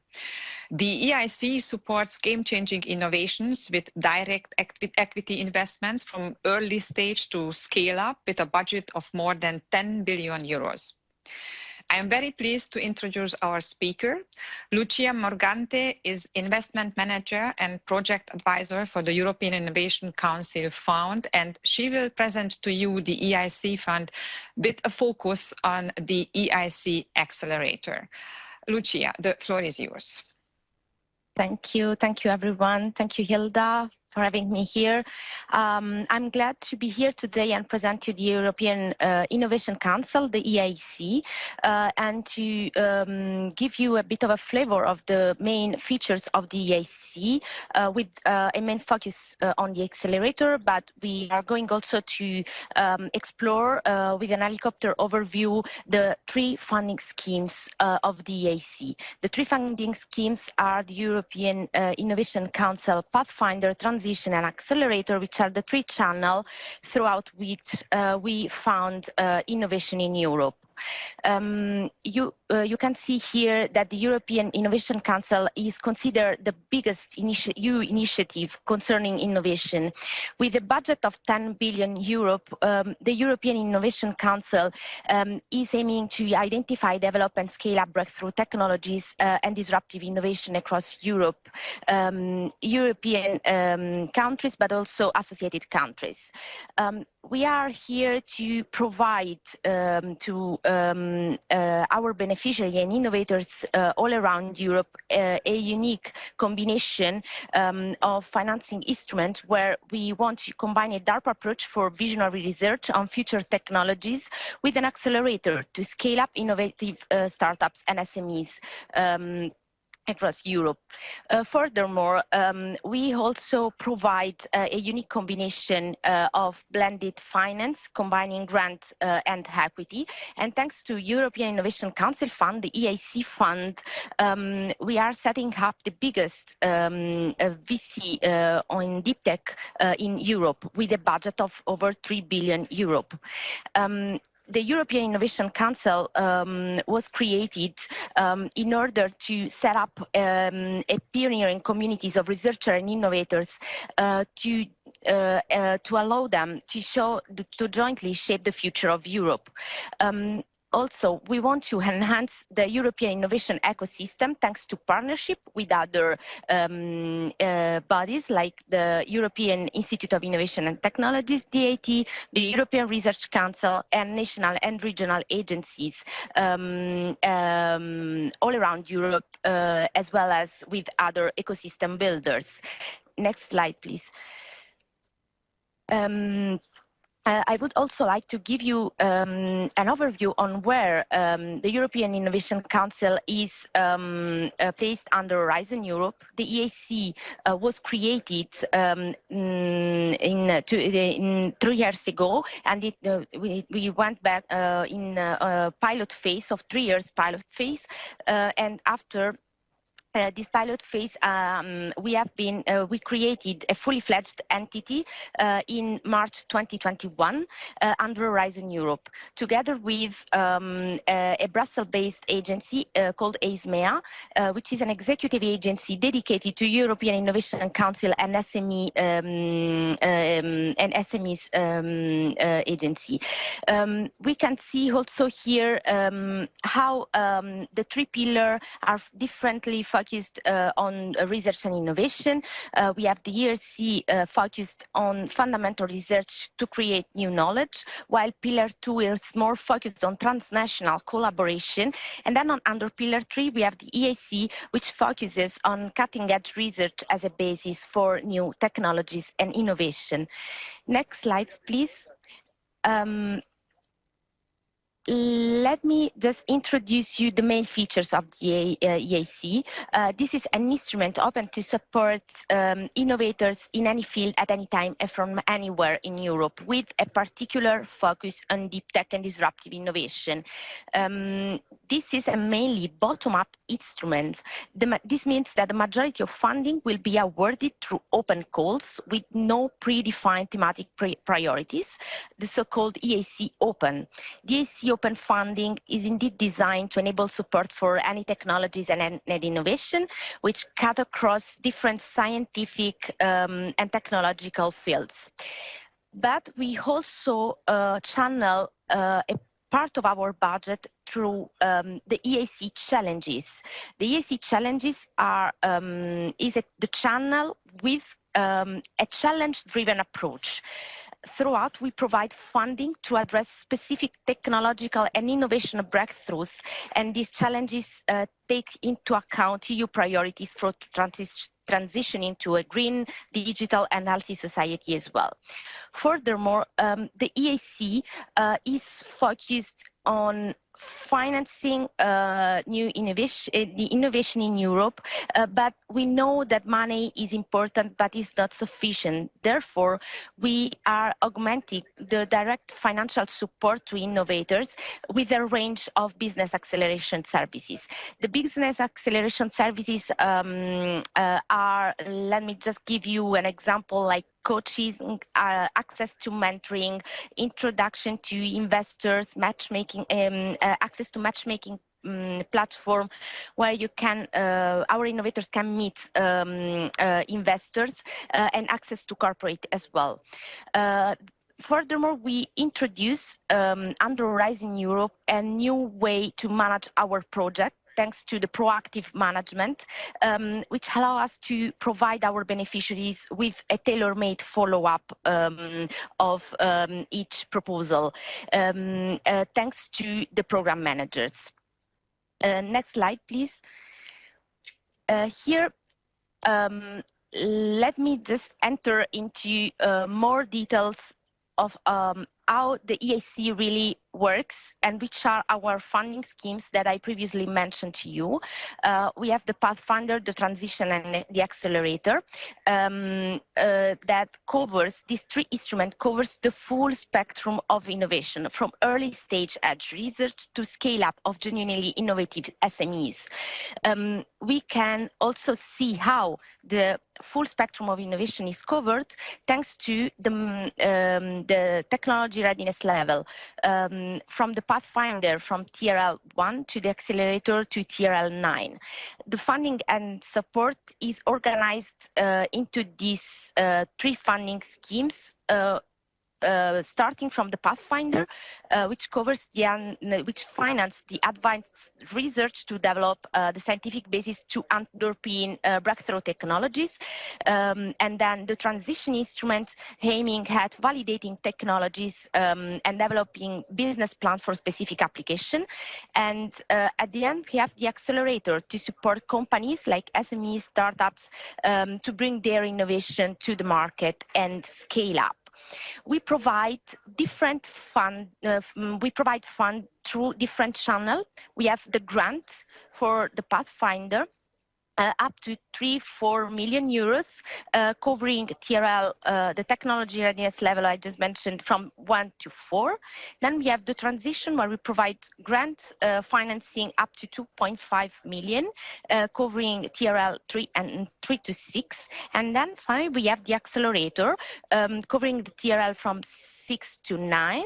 And here we have the possibility to access this unique instrument, which is the blended finance, financial support. We are going to see this in more detail in a minute. Next slide, please.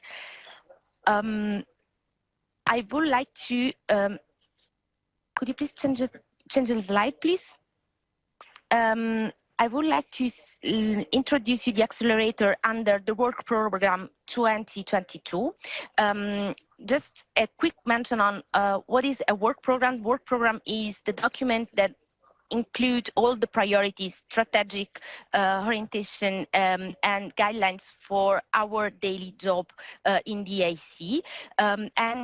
We have we prepare a working program, a yearly working program. Therefore, you can see here that we have a mention of the calls that already passed from this year. We only have one open call still open, with deadline is the 5 October 2022. We are going to publish soon the work program 2023 with the new calls for next year.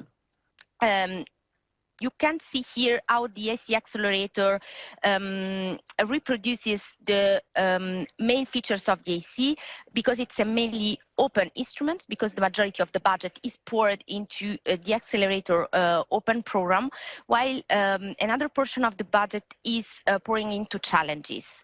The Accelerator is meant to build and strengthen the innovation in Europe, aiming at filling the funding gap that innovation in Europe is encountering, to help our startups to scale up.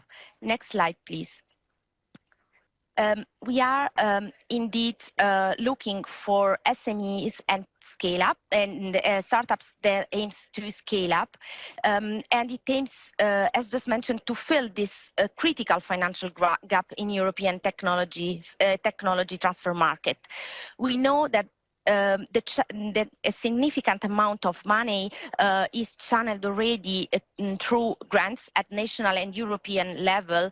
Nevertheless, we see that few operations really manage to attract patient and private investments.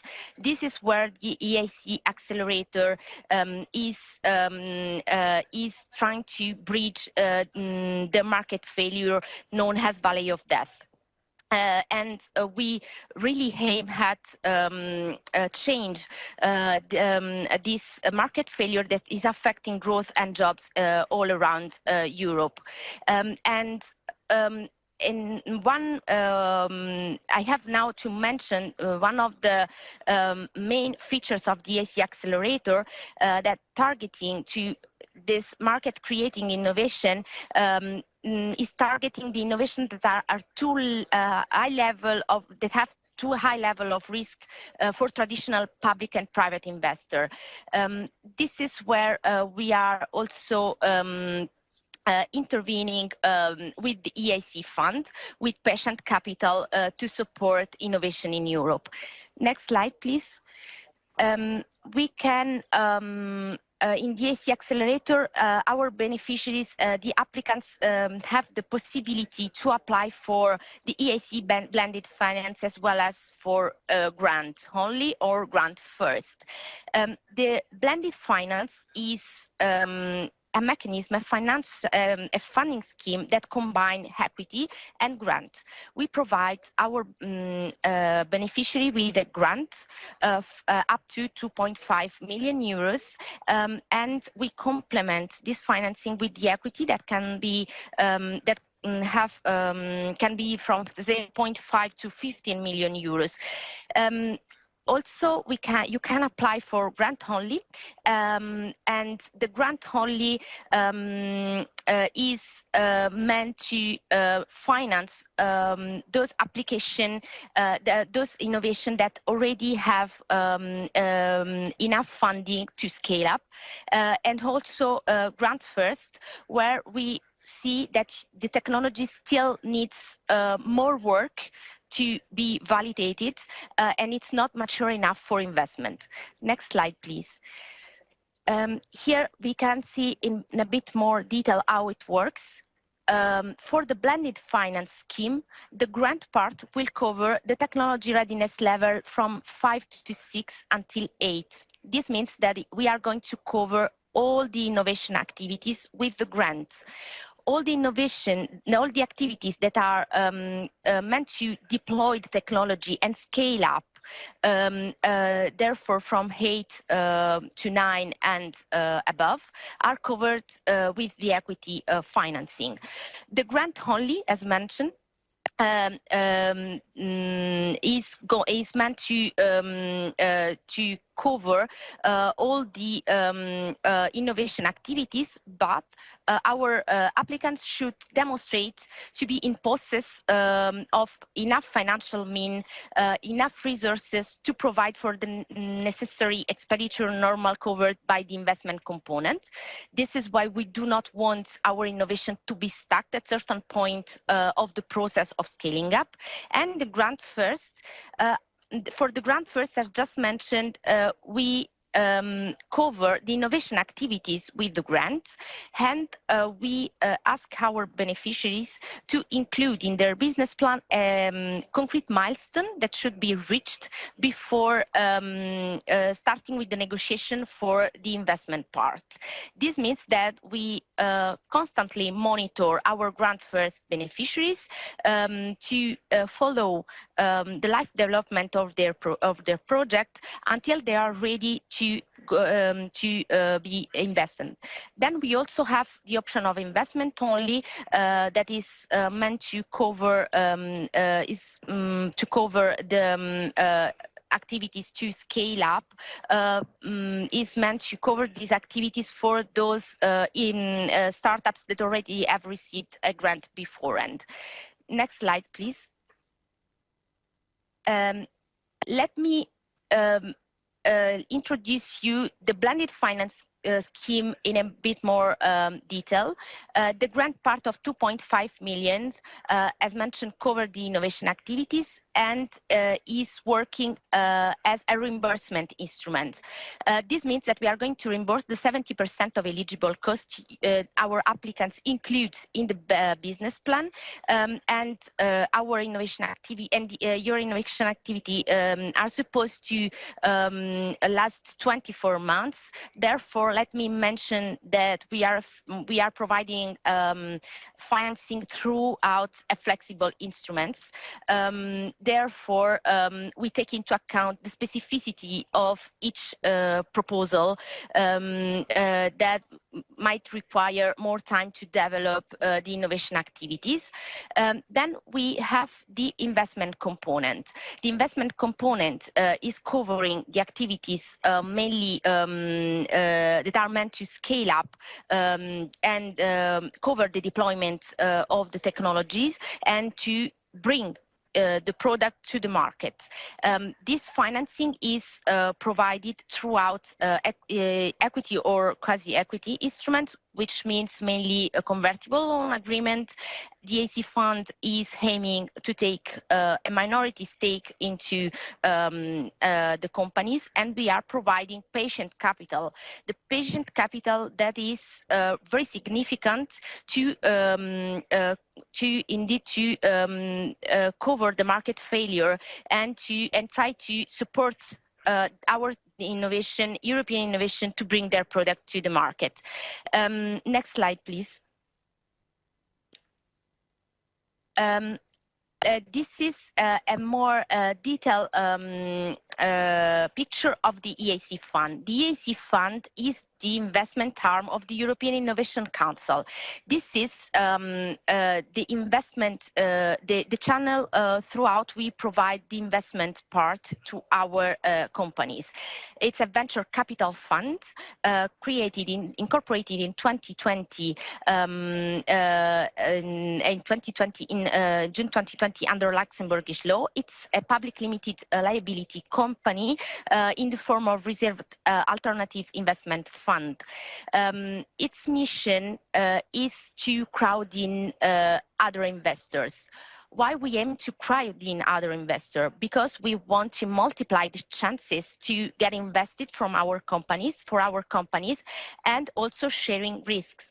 And we want to build a large network of capital in order to provide strategic support suitable also for co-investment and follow-up of our companies. I think I will stop here with this overview of the EIC and open for questions, if any. Thank you.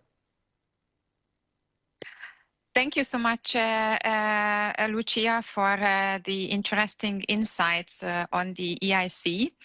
I'm now looking to Slido and wondering whether we have some questions up, and until we can see the Slido, I will just wait a second.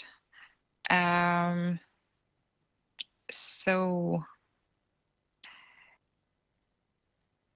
I think there is one question up.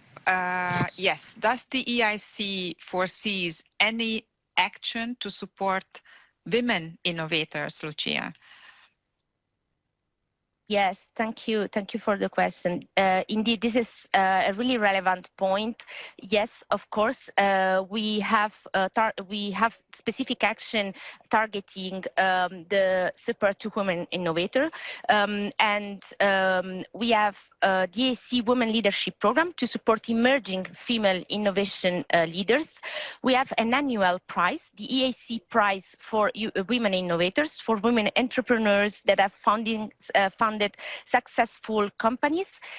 Also, the Women Tech EU 2022 program granted 75,000 euro for women-led tech startups. Furthermore, in 2022 work program, we introduced a pilot innovation gender and diversity index to collect data and provide benchmarking, KPIs, and track progress across the European ecosystem. In this program, we are also cooperating with the IT and its KICs to exchange good practices to support women-led SMEs and startups. And we are really looking forward to enhance these instruments in the work program 2023. Okay, thanks a lot. And I would also have one question to you. So I imagine that there's a due diligence for the EIC fund. Can you just explain a little bit more who does perform the due diligence for the fund? Yes, of course. Thank you, Hilda.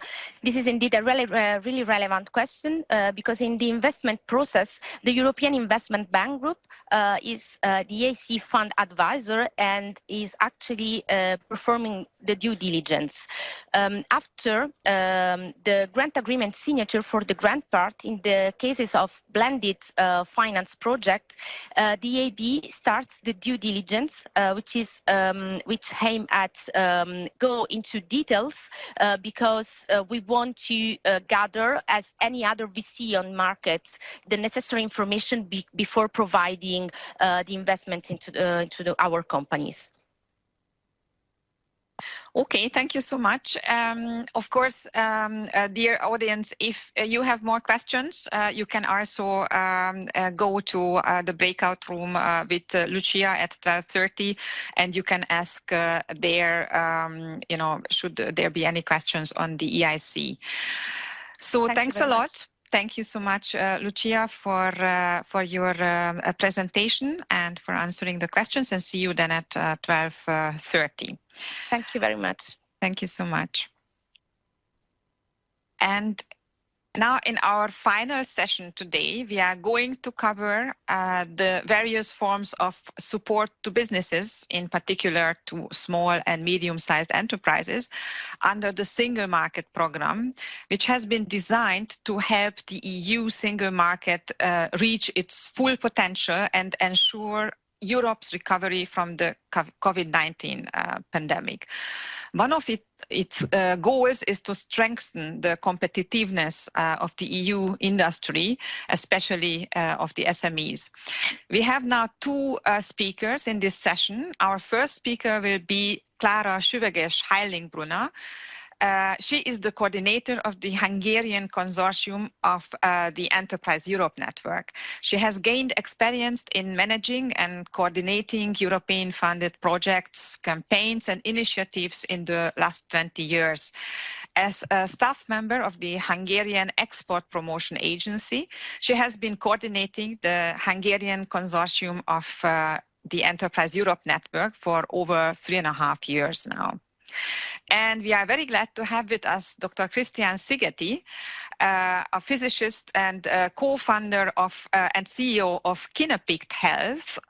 He and his team have developed an image processing medical software. This technology can be used to significantly improve therapeutic efficiency and reduce risk for patients and physicians. The innovation was funded by the EIC Accelerator program in 2020. So, Klári, please, the floor is yours. Thank you very much, Hilda. I would like to welcome all of you. My name is Klára Süveges-Heiligenbrunner on behalf of the Hungarian Export Development Agency and also a member and coordinator of the Hungarian consortium of the EEN. I would like to provide some content that is digestible and speak some about the networks that is supporting EU enterprises. Next slide, please. Regarding the single market, it provides support to various organizations between 21 and 27, and the aim is to contribute to a more efficient internal market. And we have 6 focus areas within this program. And first of all, to provide a food safety of high level and an enhanced protection of consumers within the EU, and high-level EU statistics, SME support, a more efficient internal market, and efficient internal European standards. These contribute all to a more efficient internal market. What is the closest to me, actually, is the support of SMEs, and these aim explicitly at the increasing of competitiveness for SMEs and contribute to their success. We have 4.2 billion euros available within this program. This is available for all of these various activities. Next slide, please. An important priority area is to support enterprises within the single market program, and especially SMEs for their sustainable development and operation in various sectors, and also the enhancing of their competitiveness.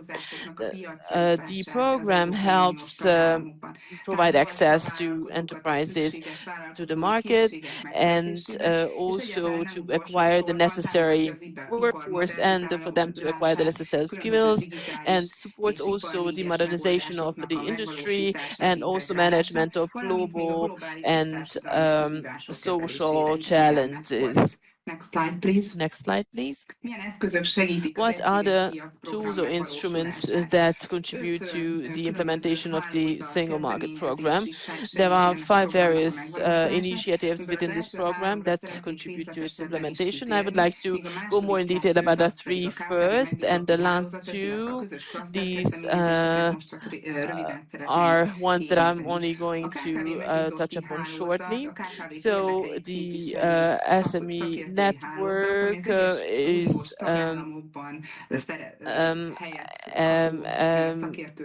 network of experts that provide advice to SMEs. They work to support enterprise-friendly policy making, decision making on an EU and national level, and also help applying these decisions and legislation in these levels. These networks have been created over 10 years ago by the European Commission and by the EU, and we also have joint cluster initiatives that have only been launched last years, and these are also supporting the implementation of the EU industry strategy. And we have 30 cross-sectorial clusters. Their aim is to improve resiliency and also contribute to transformation of these enterprises. It will be worthwhile to follow the services that are offered, and I think they can serve the benefit of all. Next slide, please. First of all, from the 3 networks that I'm going to talk more in detail about, I would like to come to Enterprise Europe Network first, which is the largest enterprise development network of the world and has a specific objective to serve and support the SMEs with international ambitions. Next slide, please. The network is available in 67 countries. We have offices in 67 countries on more than 600 locations, and over 3,000 advisors can be addressed and are at the disposal of the candidates in various fields. And in DG Grow is pretty much responsible for funding this initiative, and the services will be hopefully available in all of the 67 countries we have mentioned. Why do I say this? Because in 2021, until the 31st of December, we had the running of this program in the previous financing period, and now we have recreated this network. The EC has recreated this network, and the various countries are now joining this program again. The services become available again in all of these member countries, and I will speak about these 67 countries where the services of this network are available. Next slide, please. And here we see a wide range of services for growth-oriented SMEs, especially. The most important groups of services are displayed on the screen. Support for an international partner search, advisory services, and innovation advisory services. For international partner search, we have 3 options to provide support. It is very important to mention our database for partner search. There are more than 5,000 profiles for demand and supply, and for commerce, technology, or research and development.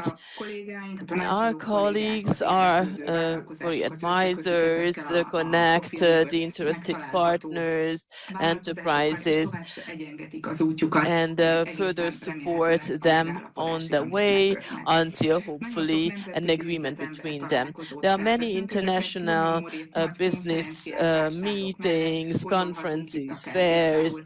We can think about Medica in Düsseldorf, for example, in the health industry, but also in IT. In Barcelona, we have a congress, and these are all important events. And we also organize bilateral meetings for our partners. We have events where we have more than 1,000 meetings in a day. And then the advices concentrate on various countries and sectors, and we have bilateral meetings for our partners. When it comes to information advice, many are interested in EU information, EU legislation information, what they need to apply. Many of the clients would like to have some market information on a specific market. They would like to be present on a specific market, and they would like some advice with regard to this market. And in many cases, our Hungarian colleagues get in touch with the advisors in the respective countries in order to be able to provide as accurate information as possible. And the third very interesting service area is the intellectual property advice. And the third important block of advice is the one related to innovation services. And not too surprisingly, the most important area I need to mention is the one about the access to financial resources and instruments. It's not only about EU, but also about Hungarian resources, because our advisors are also familiar with those. And if any party is lacking of resources and they're interested in the funding structures that are available to them, we can provide advice on that, and maybe even venture capital advice can be given to them by our advisors. And we also have innovation management advisory activities based on our experience. And we have an improved methodology that we apply, and it's about the capacity of innovation management in the current situation of the enterprise. And also an action plan is elaborated for the companies so that they know what they need to achieve in order to achieve some development or progress in this regard. And we do provide support and help to them in their development. They can make use of various services. They can participate in various events, in trainings, and in also partner search databases. And the third one related to innovation is the technology transfer, which is also something I wanted to briefly touch upon. Next slide, please. On this slide, you can see very well which are the countries, which are the 67 countries that have become members of the EN network until 2021. We have this network already running in the EU and also in many countries outside the EU. And we hope that with the end of the year, or at least by the beginning of next year, we will have all of the services available in all of these 67 countries. Next slide, please. A vállalkozások folyamatos kihívásokkal találják. Enterprises are faced with challenges continuously, and if they want to remain competitive, they need to develop continuously. And services try to follow up on this changing need of enterprises and entrepreneurs, and therefore we continuously broaden the range of our services that we offer. And we are trying to deepen these services and help enterprises in all of these areas displayed. I need to highlight digitization and also resiliency for SMEs, to increase this resiliency, and also sustainability, their sustainable operation and business models. And of course, these services services are not provided by us alone, because for digitization we cannot have the level of expertise that a digital coach or expert has. So for most of our services, which are already very specific and very deep in a certain professional area, we do provide these in cooperation with other actors. And just as an example, on the left hand side of the slide, you can see the digitalization aspect, where we have various organizations who work together with the EDIH and ECCP networks, and we will set up advisory hubs in the EU member states. Also in Hungary, we will have such members. They matter about AI or cybersecurity question or data usage or data security. We will be able to answer these questions with the help of these experts. They can provide in-depth advice, of course, free of charge for the enterprises. So it's really worthwhile to follow these networks and the services that are available to enterprises. Next slide, please. You can see well on this next slide what road we have actually behind us since 2008. We have continuously developed. At the time of the launch in 2008, this was only a partner search and advisory service, but in 2014 we already had innovation supporting advice, and in 2017 scale up services, and from 21 on we are also dealing with digitization, resiliency, and sustainable operation. All of these services therefore are included in our service portfolio. We are very proud of this, that we have already helped 2.9 million SMEs since 2008. Next slide, please. And in order not to be only proud of the EU numbers, let me show you this slide, which shows the services provided in the past years and also the advice given. You can see that close to 10,000 SMEs have already received various services from us. Majority of them, about 8,000, have received general information through our events and trainings, but more than 1,500 SMEs have already received individual advisory services on innovation and international growth, and about 300 enterprises have participated in partner research events and have a profile in our previously mentioned databases. And what makes us even prouder, what you can see in the bottom of the slide, almost 300 cases, we had a serious impact on the operation of SMEs, and they could manage to establish partnerships with other partners thanks to our activities or advice, whether in commerce or technology or research agreements, or other results can be counted as well that count as advice in access to information, development. A company could receive concrete development that they elaborated that it really had a positive impact on their development. And now, next slide, please. So now the Hungarian network consists of 8 partners, and over 50 advisors help SMEs.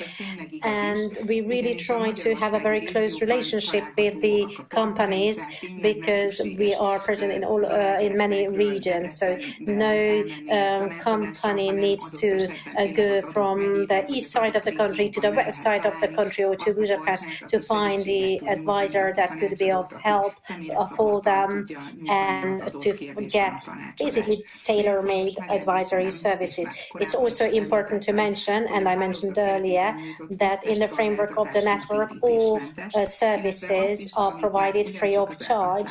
And what I also mentioned at the beginning of my slides is that companies with ambitions to go to the international market are are also our clients, so all our services also have this kind of international dimensions. So if you do want to have more information on our services, then you can get some more information on our homepage, enterprise.europe.hu, and you can see the various partners and also the advisors, which regions that are present. I would like to mention that the consortium is coordinated by the HEPA, Hungarian Development Agency, and an additional two development funds are supporting too. Next slide, please. Now, I'd like to talk about the next program, which is Erasmus for Young Entrepreneurs. Next slide, please. So it is an exchange program for young entrepreneurs. It is a cross-border program that provides opportunity for young entrepreneurs to exchange experience and receive information or mentoring even from more experienced peers. As you can see, over 2,500 persons have already participated. Next slide, please. How can you participate? So now, how can you participate in this program? A new or young entrepreneur can participate very easily. So they just need to check whether or not they meet the criteria for participation. If they do so, they can apply. They need to send in a CV, a motivation letter, and a short business plan. And with this, they can apply on the internet page that you can see on the slide, and then we can help them to basically to direct them who to contact, obviously, if they do receive support, and they can go maybe somewhere for a month to get experience and see how that particular company is working, and then obviously as a result they will have an idea how they can further develop their business in Hungary. And of course it's an exchange program, so then they can come back, and then of course the program itself will be concluded with a report. And now, not just to give you an idea on young entrepreneurs or the aspects of young entrepreneurs, it's also important to note that these kind of programs cannot be implemented without the host enterprises. These enterprises also need to apply for the program, because obviously young entrepreneurs can only choose from the database if there are enough mature enterprises willing to share their experience. And why is it worth it for them? Because we believe that they can also have access young enterprises approaches, and also, of course, it can lead to long-term partnerships. Next slide, please. The next slide shows the contact details of this program. One is the Central Transdanubia Regional Innovation Agency, and the other one is the Veszprém County Chamber of Commerce. Next slide, please. So now, in the third part of the presentation, I'm going to talk about the Intellectual Property Help Desk. Next slide, please. So this network is focusing obviously on intellectual properties and provides free of charge advisory on this field to two target groups. The first one is the European SMEs, and the second one is research and development projects financed by the EU. Of course, the European SMEs would contact these services for trying to have some cooperation, but also in connection with any sort of intellectual property rights. And the selection of various best experiences in this way. So we have a hotline, and within 3 days, questions need to be responded by the advisors. This network also organizes workshops and training programs focusing on intellectual rights. It is also important to mention that, as I mentioned earlier, a repository of best practices is maintained. It is very important because these sort of case studies can serve as an example for startup, for any enterprises. And also, I'd like to refer to a very important service, which is again a free of charge service, and this is a Horizon IP scan. Next slide, please.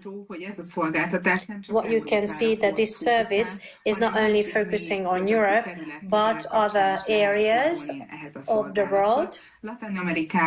South America, China, India, and South America also have IPSME help desk available, and you can get the list of advisors if you want to have business activities in these areas and you have any sort of intellectual property related questions. Next slide, please.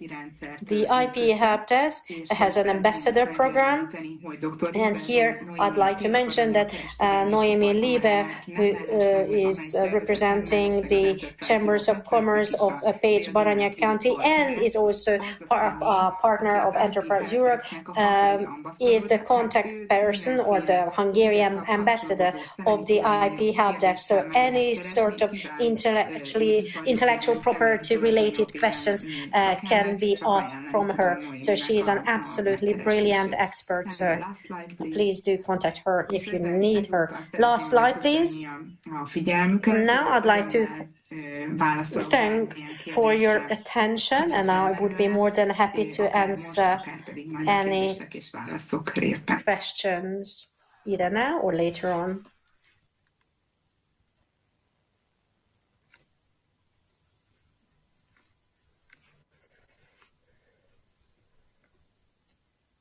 Thank you so much, Clary, for the very exhaustive presentation of very important services of the EN.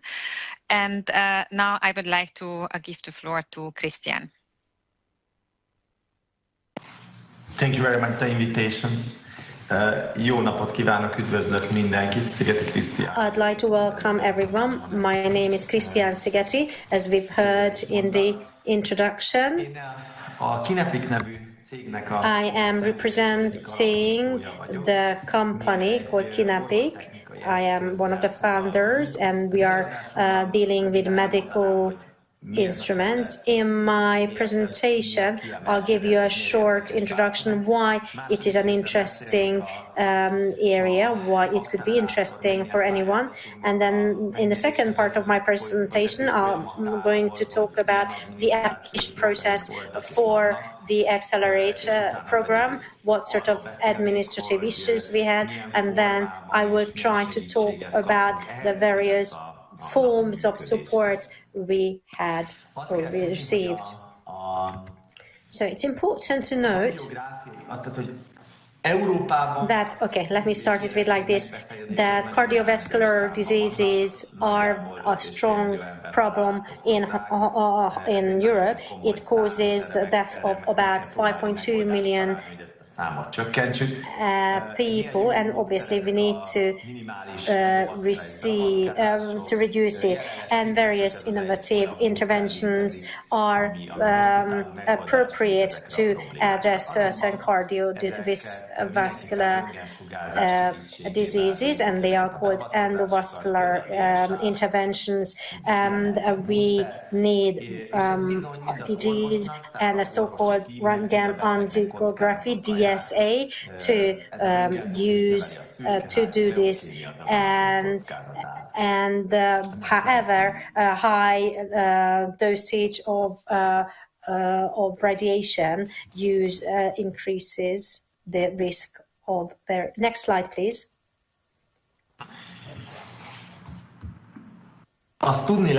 So what is important to mention that large companies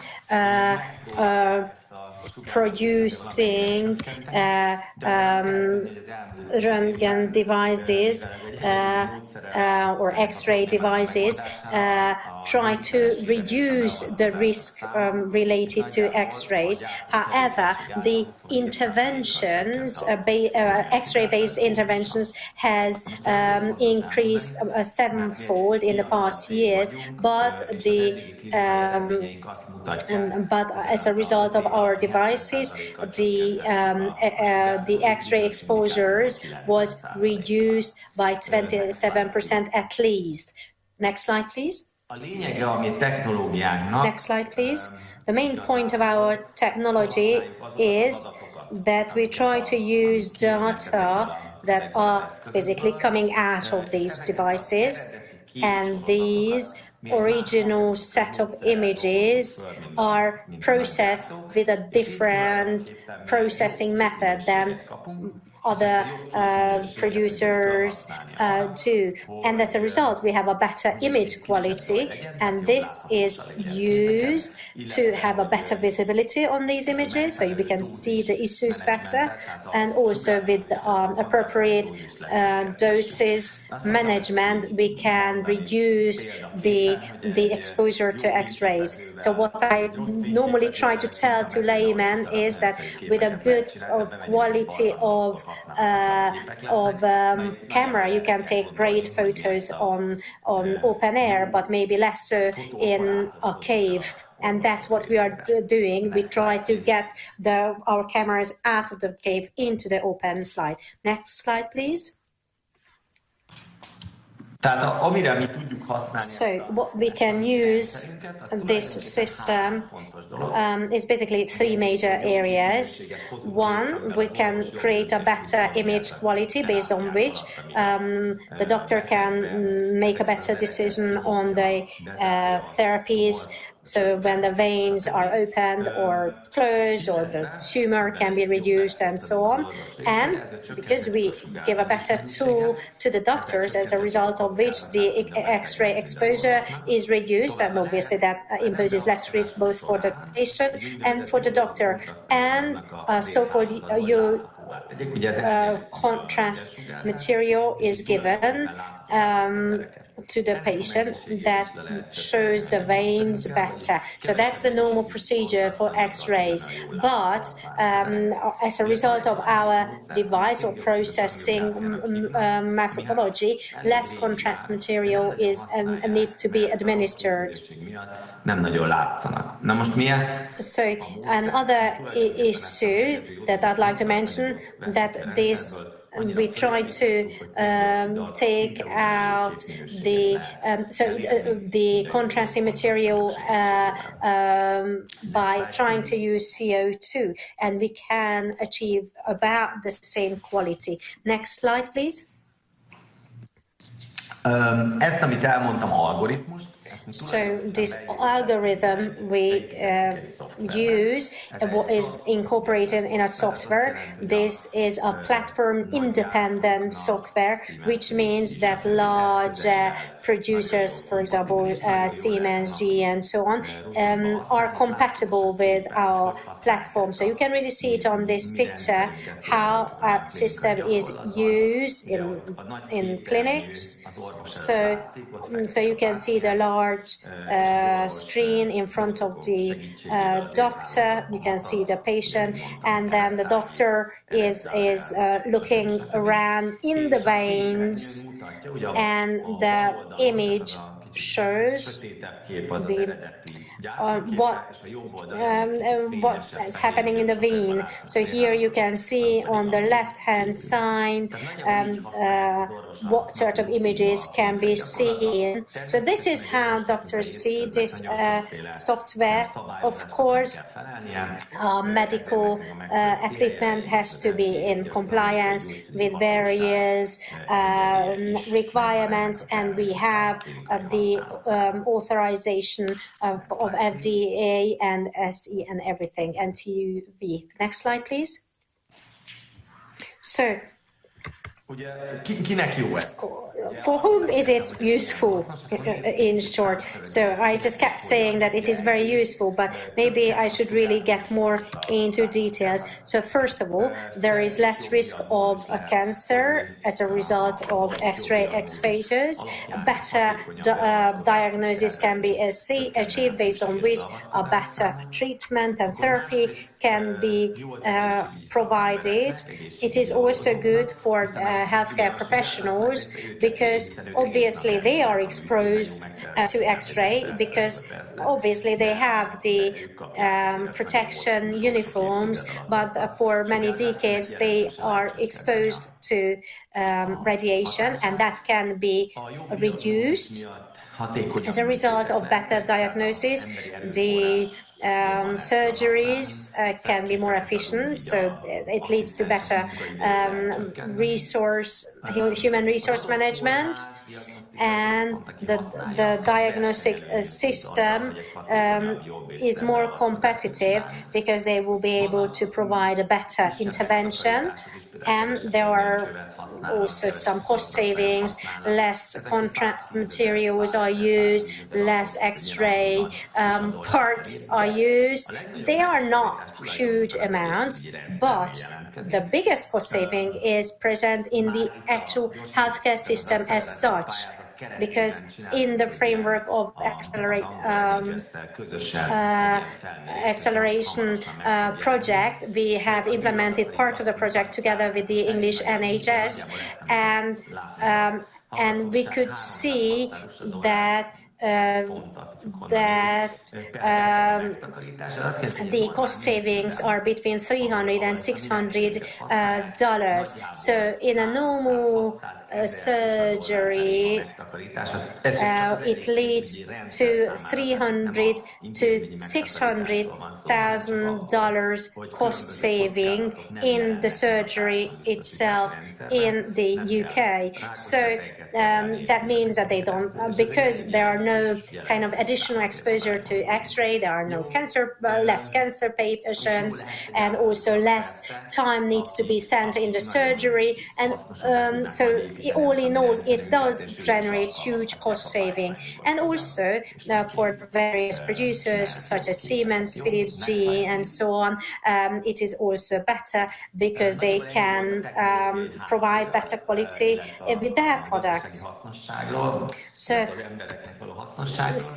we talked about, can you, next slide please.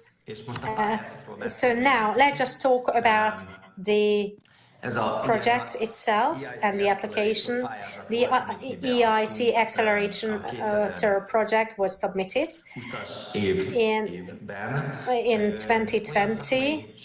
So we had lots of supporters, such as Nordic Innovator and Biotalentum Ltd. in management.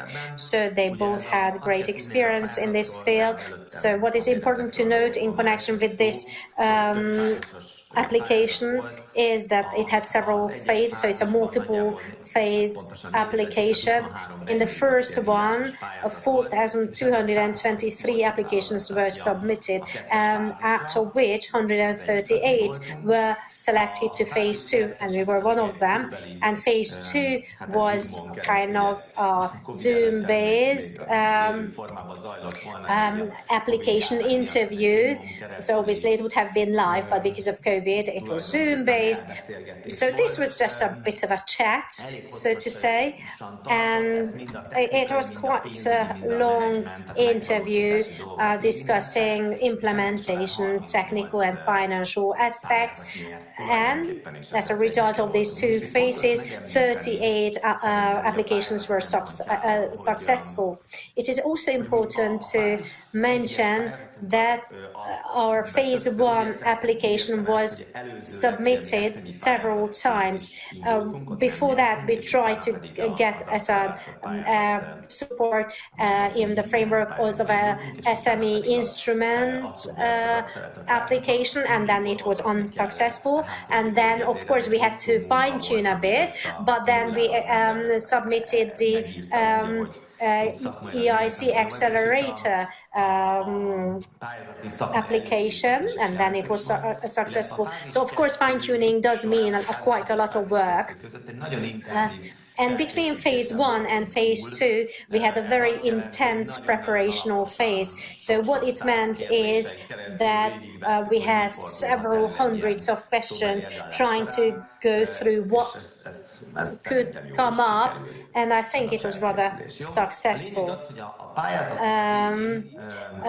The main point is that it was a blended finance application. There was a 1.5 million grant and 3 to 4 million equity. Okay. So from these, altogether, we have received these 1.5 million euros so far. It's very important that this tender has been, or this call has been launched in March in 2022.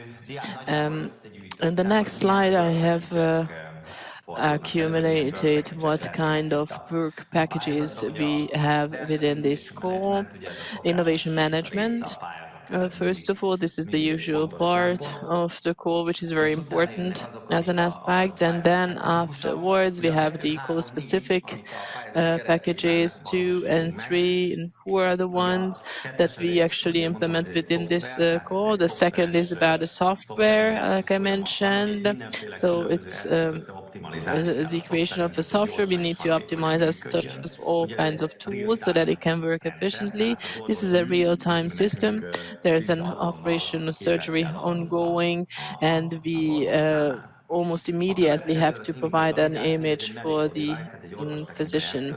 And then, since we're speaking about a medical device, it's very important to have the clinical data available, and their clinical usefulness is clear, and it's clear in what form and how we can create value for the physician, for the patient, and for the society. This is the part that is a very important part of this call, and it's important to mention that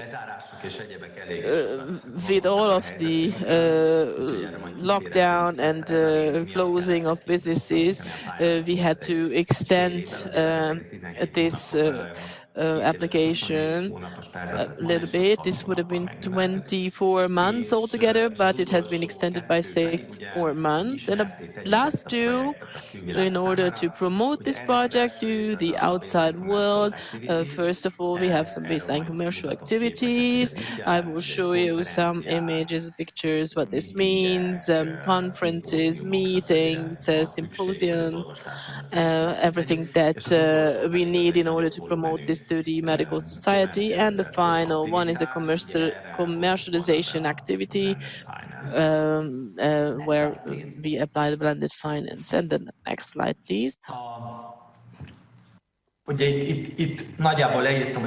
Here I have described the objectives of this call and how far we have come. It was launched in March 2021. Clinical validation was an important part of it with regard to how we can reduce X-ray radiation, and we have a very specific application for this, which is quite innovative. We should have it Europe-wide available. We should have conferences, reference places, and a presence that is quite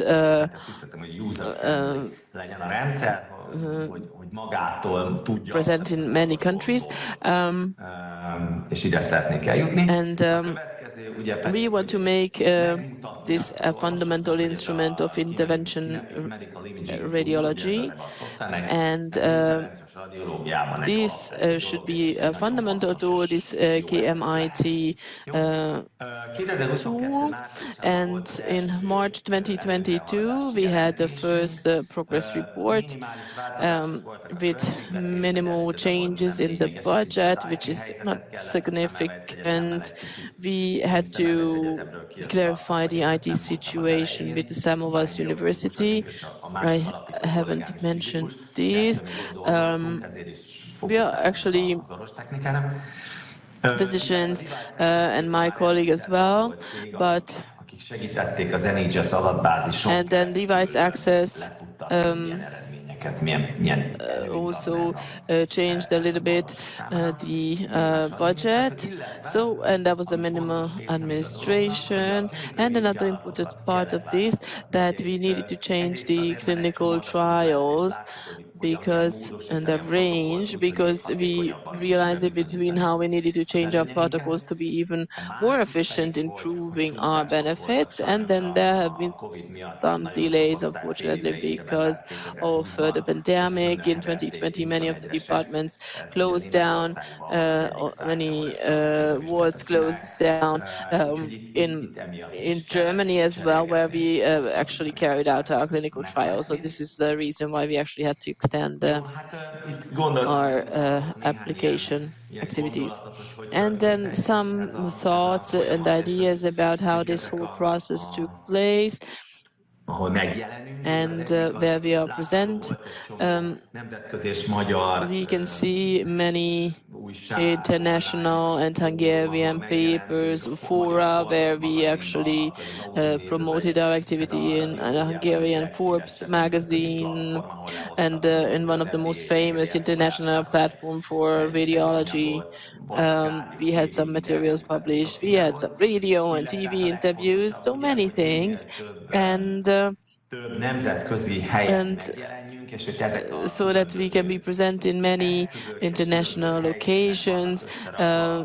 We had various tools and locations where we actually installed this software in Germany and in Austria and Hungary, Slovakia and Czech Republic and so on. So I won't go into detail because there are many countries like this. This is as far as we've got pretty much for the moment. And the next slide, please. Like I said, I would like to also mention how our work has been supported by the various EU organizations. First, I would like to highlight Esther Szabó, who helped us a lot. We were looking for coaches who could support the work we started. There were two coaches who actively worked with us, Andrew Rock and Nuno Arantes Oliveira. Andrew was mostly involved with the UK insurance and health care system. This wasn't too useful in the beginning, but in the future it will certainly be more useful because after Brexit it's not obvious. And Nuno, he's a Portuguese gentleman who has a lot of experience in the field of all kinds of medical startups. He gained experience in the US and now is working in Europe. We spoke to him a lot and his advice was very useful for our business models, pricing, investor communication. So this part was really useful also for the future. Next slide, please. And then I mentioned blended financing, that we didn't really get on with it as we wanted to. We heard actually a lot about the inclusion and involvement of EIB into this project, but we haven't got that far. The administration on behalf of EIC wasn't that easy, even though we were really amazed how efficient they could work. But with EIB, we didn't have this kind of success. I don't want to go into detail, but in Politico you can see more about Spanish startups and the problems they are facing, and very familiar ones with the ones that we had as well. We are running out of time, unfortunately. Okay. So if you have maybe half or a minute more time, and I would like to ask you to wrap up your presentation so we can go. Just I have 2 or 3 slides and I finished, but yeah. Not more than a minute, please. Okay. Thank you. Okay, next slide, please. Then here we have international events, FEMA, Arab Health. Next slide, please. No, another. The other one. Please, the next one. One after this. And here it's important to mention that we had an innovation health check that analyzed the operation of the company very well and tried to provide support on how things work and how things could be improved. And we actually got a very good result in this.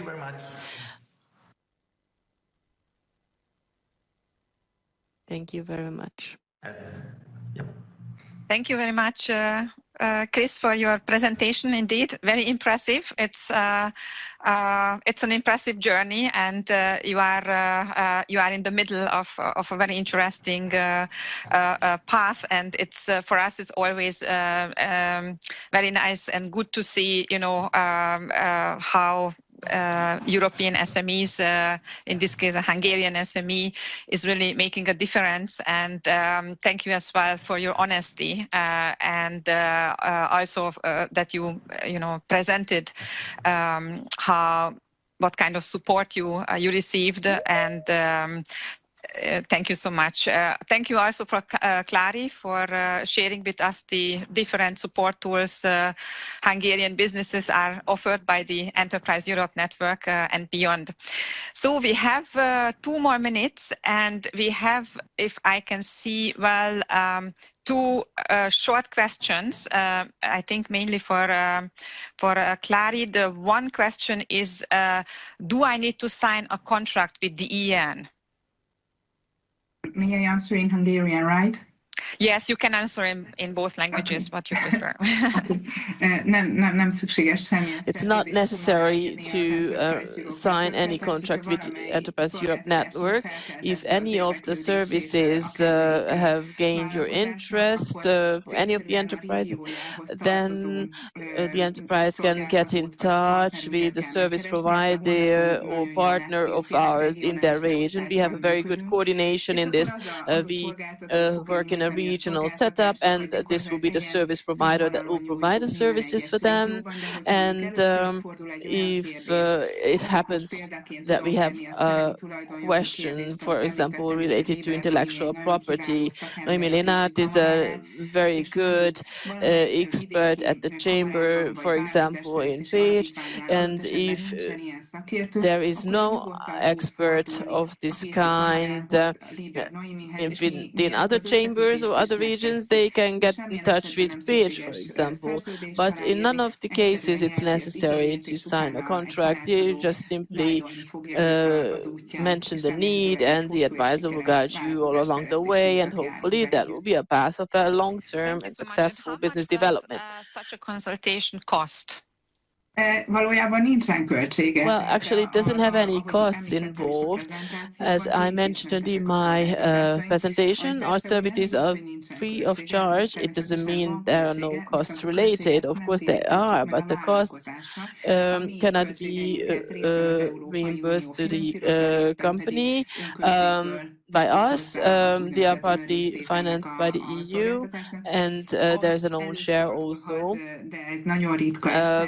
It can also happen that the training has such a high cost that we require registration fee, but this means about 5,000 to 10,000 forints, which is about 25 euros, but there are no more costs than that. But this also is very rare. Clary will be with the Commission colleagues also in the first breakout room in a couple of minutes. So she will be happy to take further questions on the EN there. And with this, dear ladies and gentlemen, we would like to warmly thank you for joining us this morning to learn more about InvestEU, the European Innovation Council, and the Single Market Program. Thank you for your engagement. It was a great pleasure to be here with you today. I would also like to thank to our excellent speakers and all my colleagues who helped to organize this event today.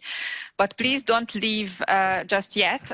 We are going to open now 4 breakout rooms in order to give you the opportunity to directly ask our experts about the EU financial support. So please join one of the breakout rooms. This is the opportunity to ask your questions and to network. So how can you access the breakout rooms? The easiest way is to click on the links to the 4 breakout rooms on Slido. We have also sent an email to you this morning with the links. And then another way is to go to the end of the agenda at the event website where you registered. And there you will also find the 4 links. The first link leads to the breakout room where the Commission colleagues and the Enterprise Europe Network Hungary will answer your questions. If you want to know more or ask about the InvestEU implementation, please click the second link in case you are interested in the debt products, or please click on the third link if you want to know more details around the equity products. The last link will lead you to the breakout room where you can ask questions about the European Innovation Council and above all the EIC Accelerator. And for those who are not joining us in the breakout rooms, please don't forget to fill out the short evaluation survey, which you will receive by email in the next days.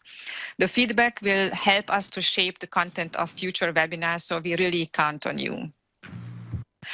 Nagyon köszönjük az érdeklődésüket és Thank you very much for your interest, for your participation, and we are looking forward to meeting you in one of our breakout rooms where we will tackle your questions online and our experts will answer them. In one of the breakout rooms. Thank you so much. Bye-bye.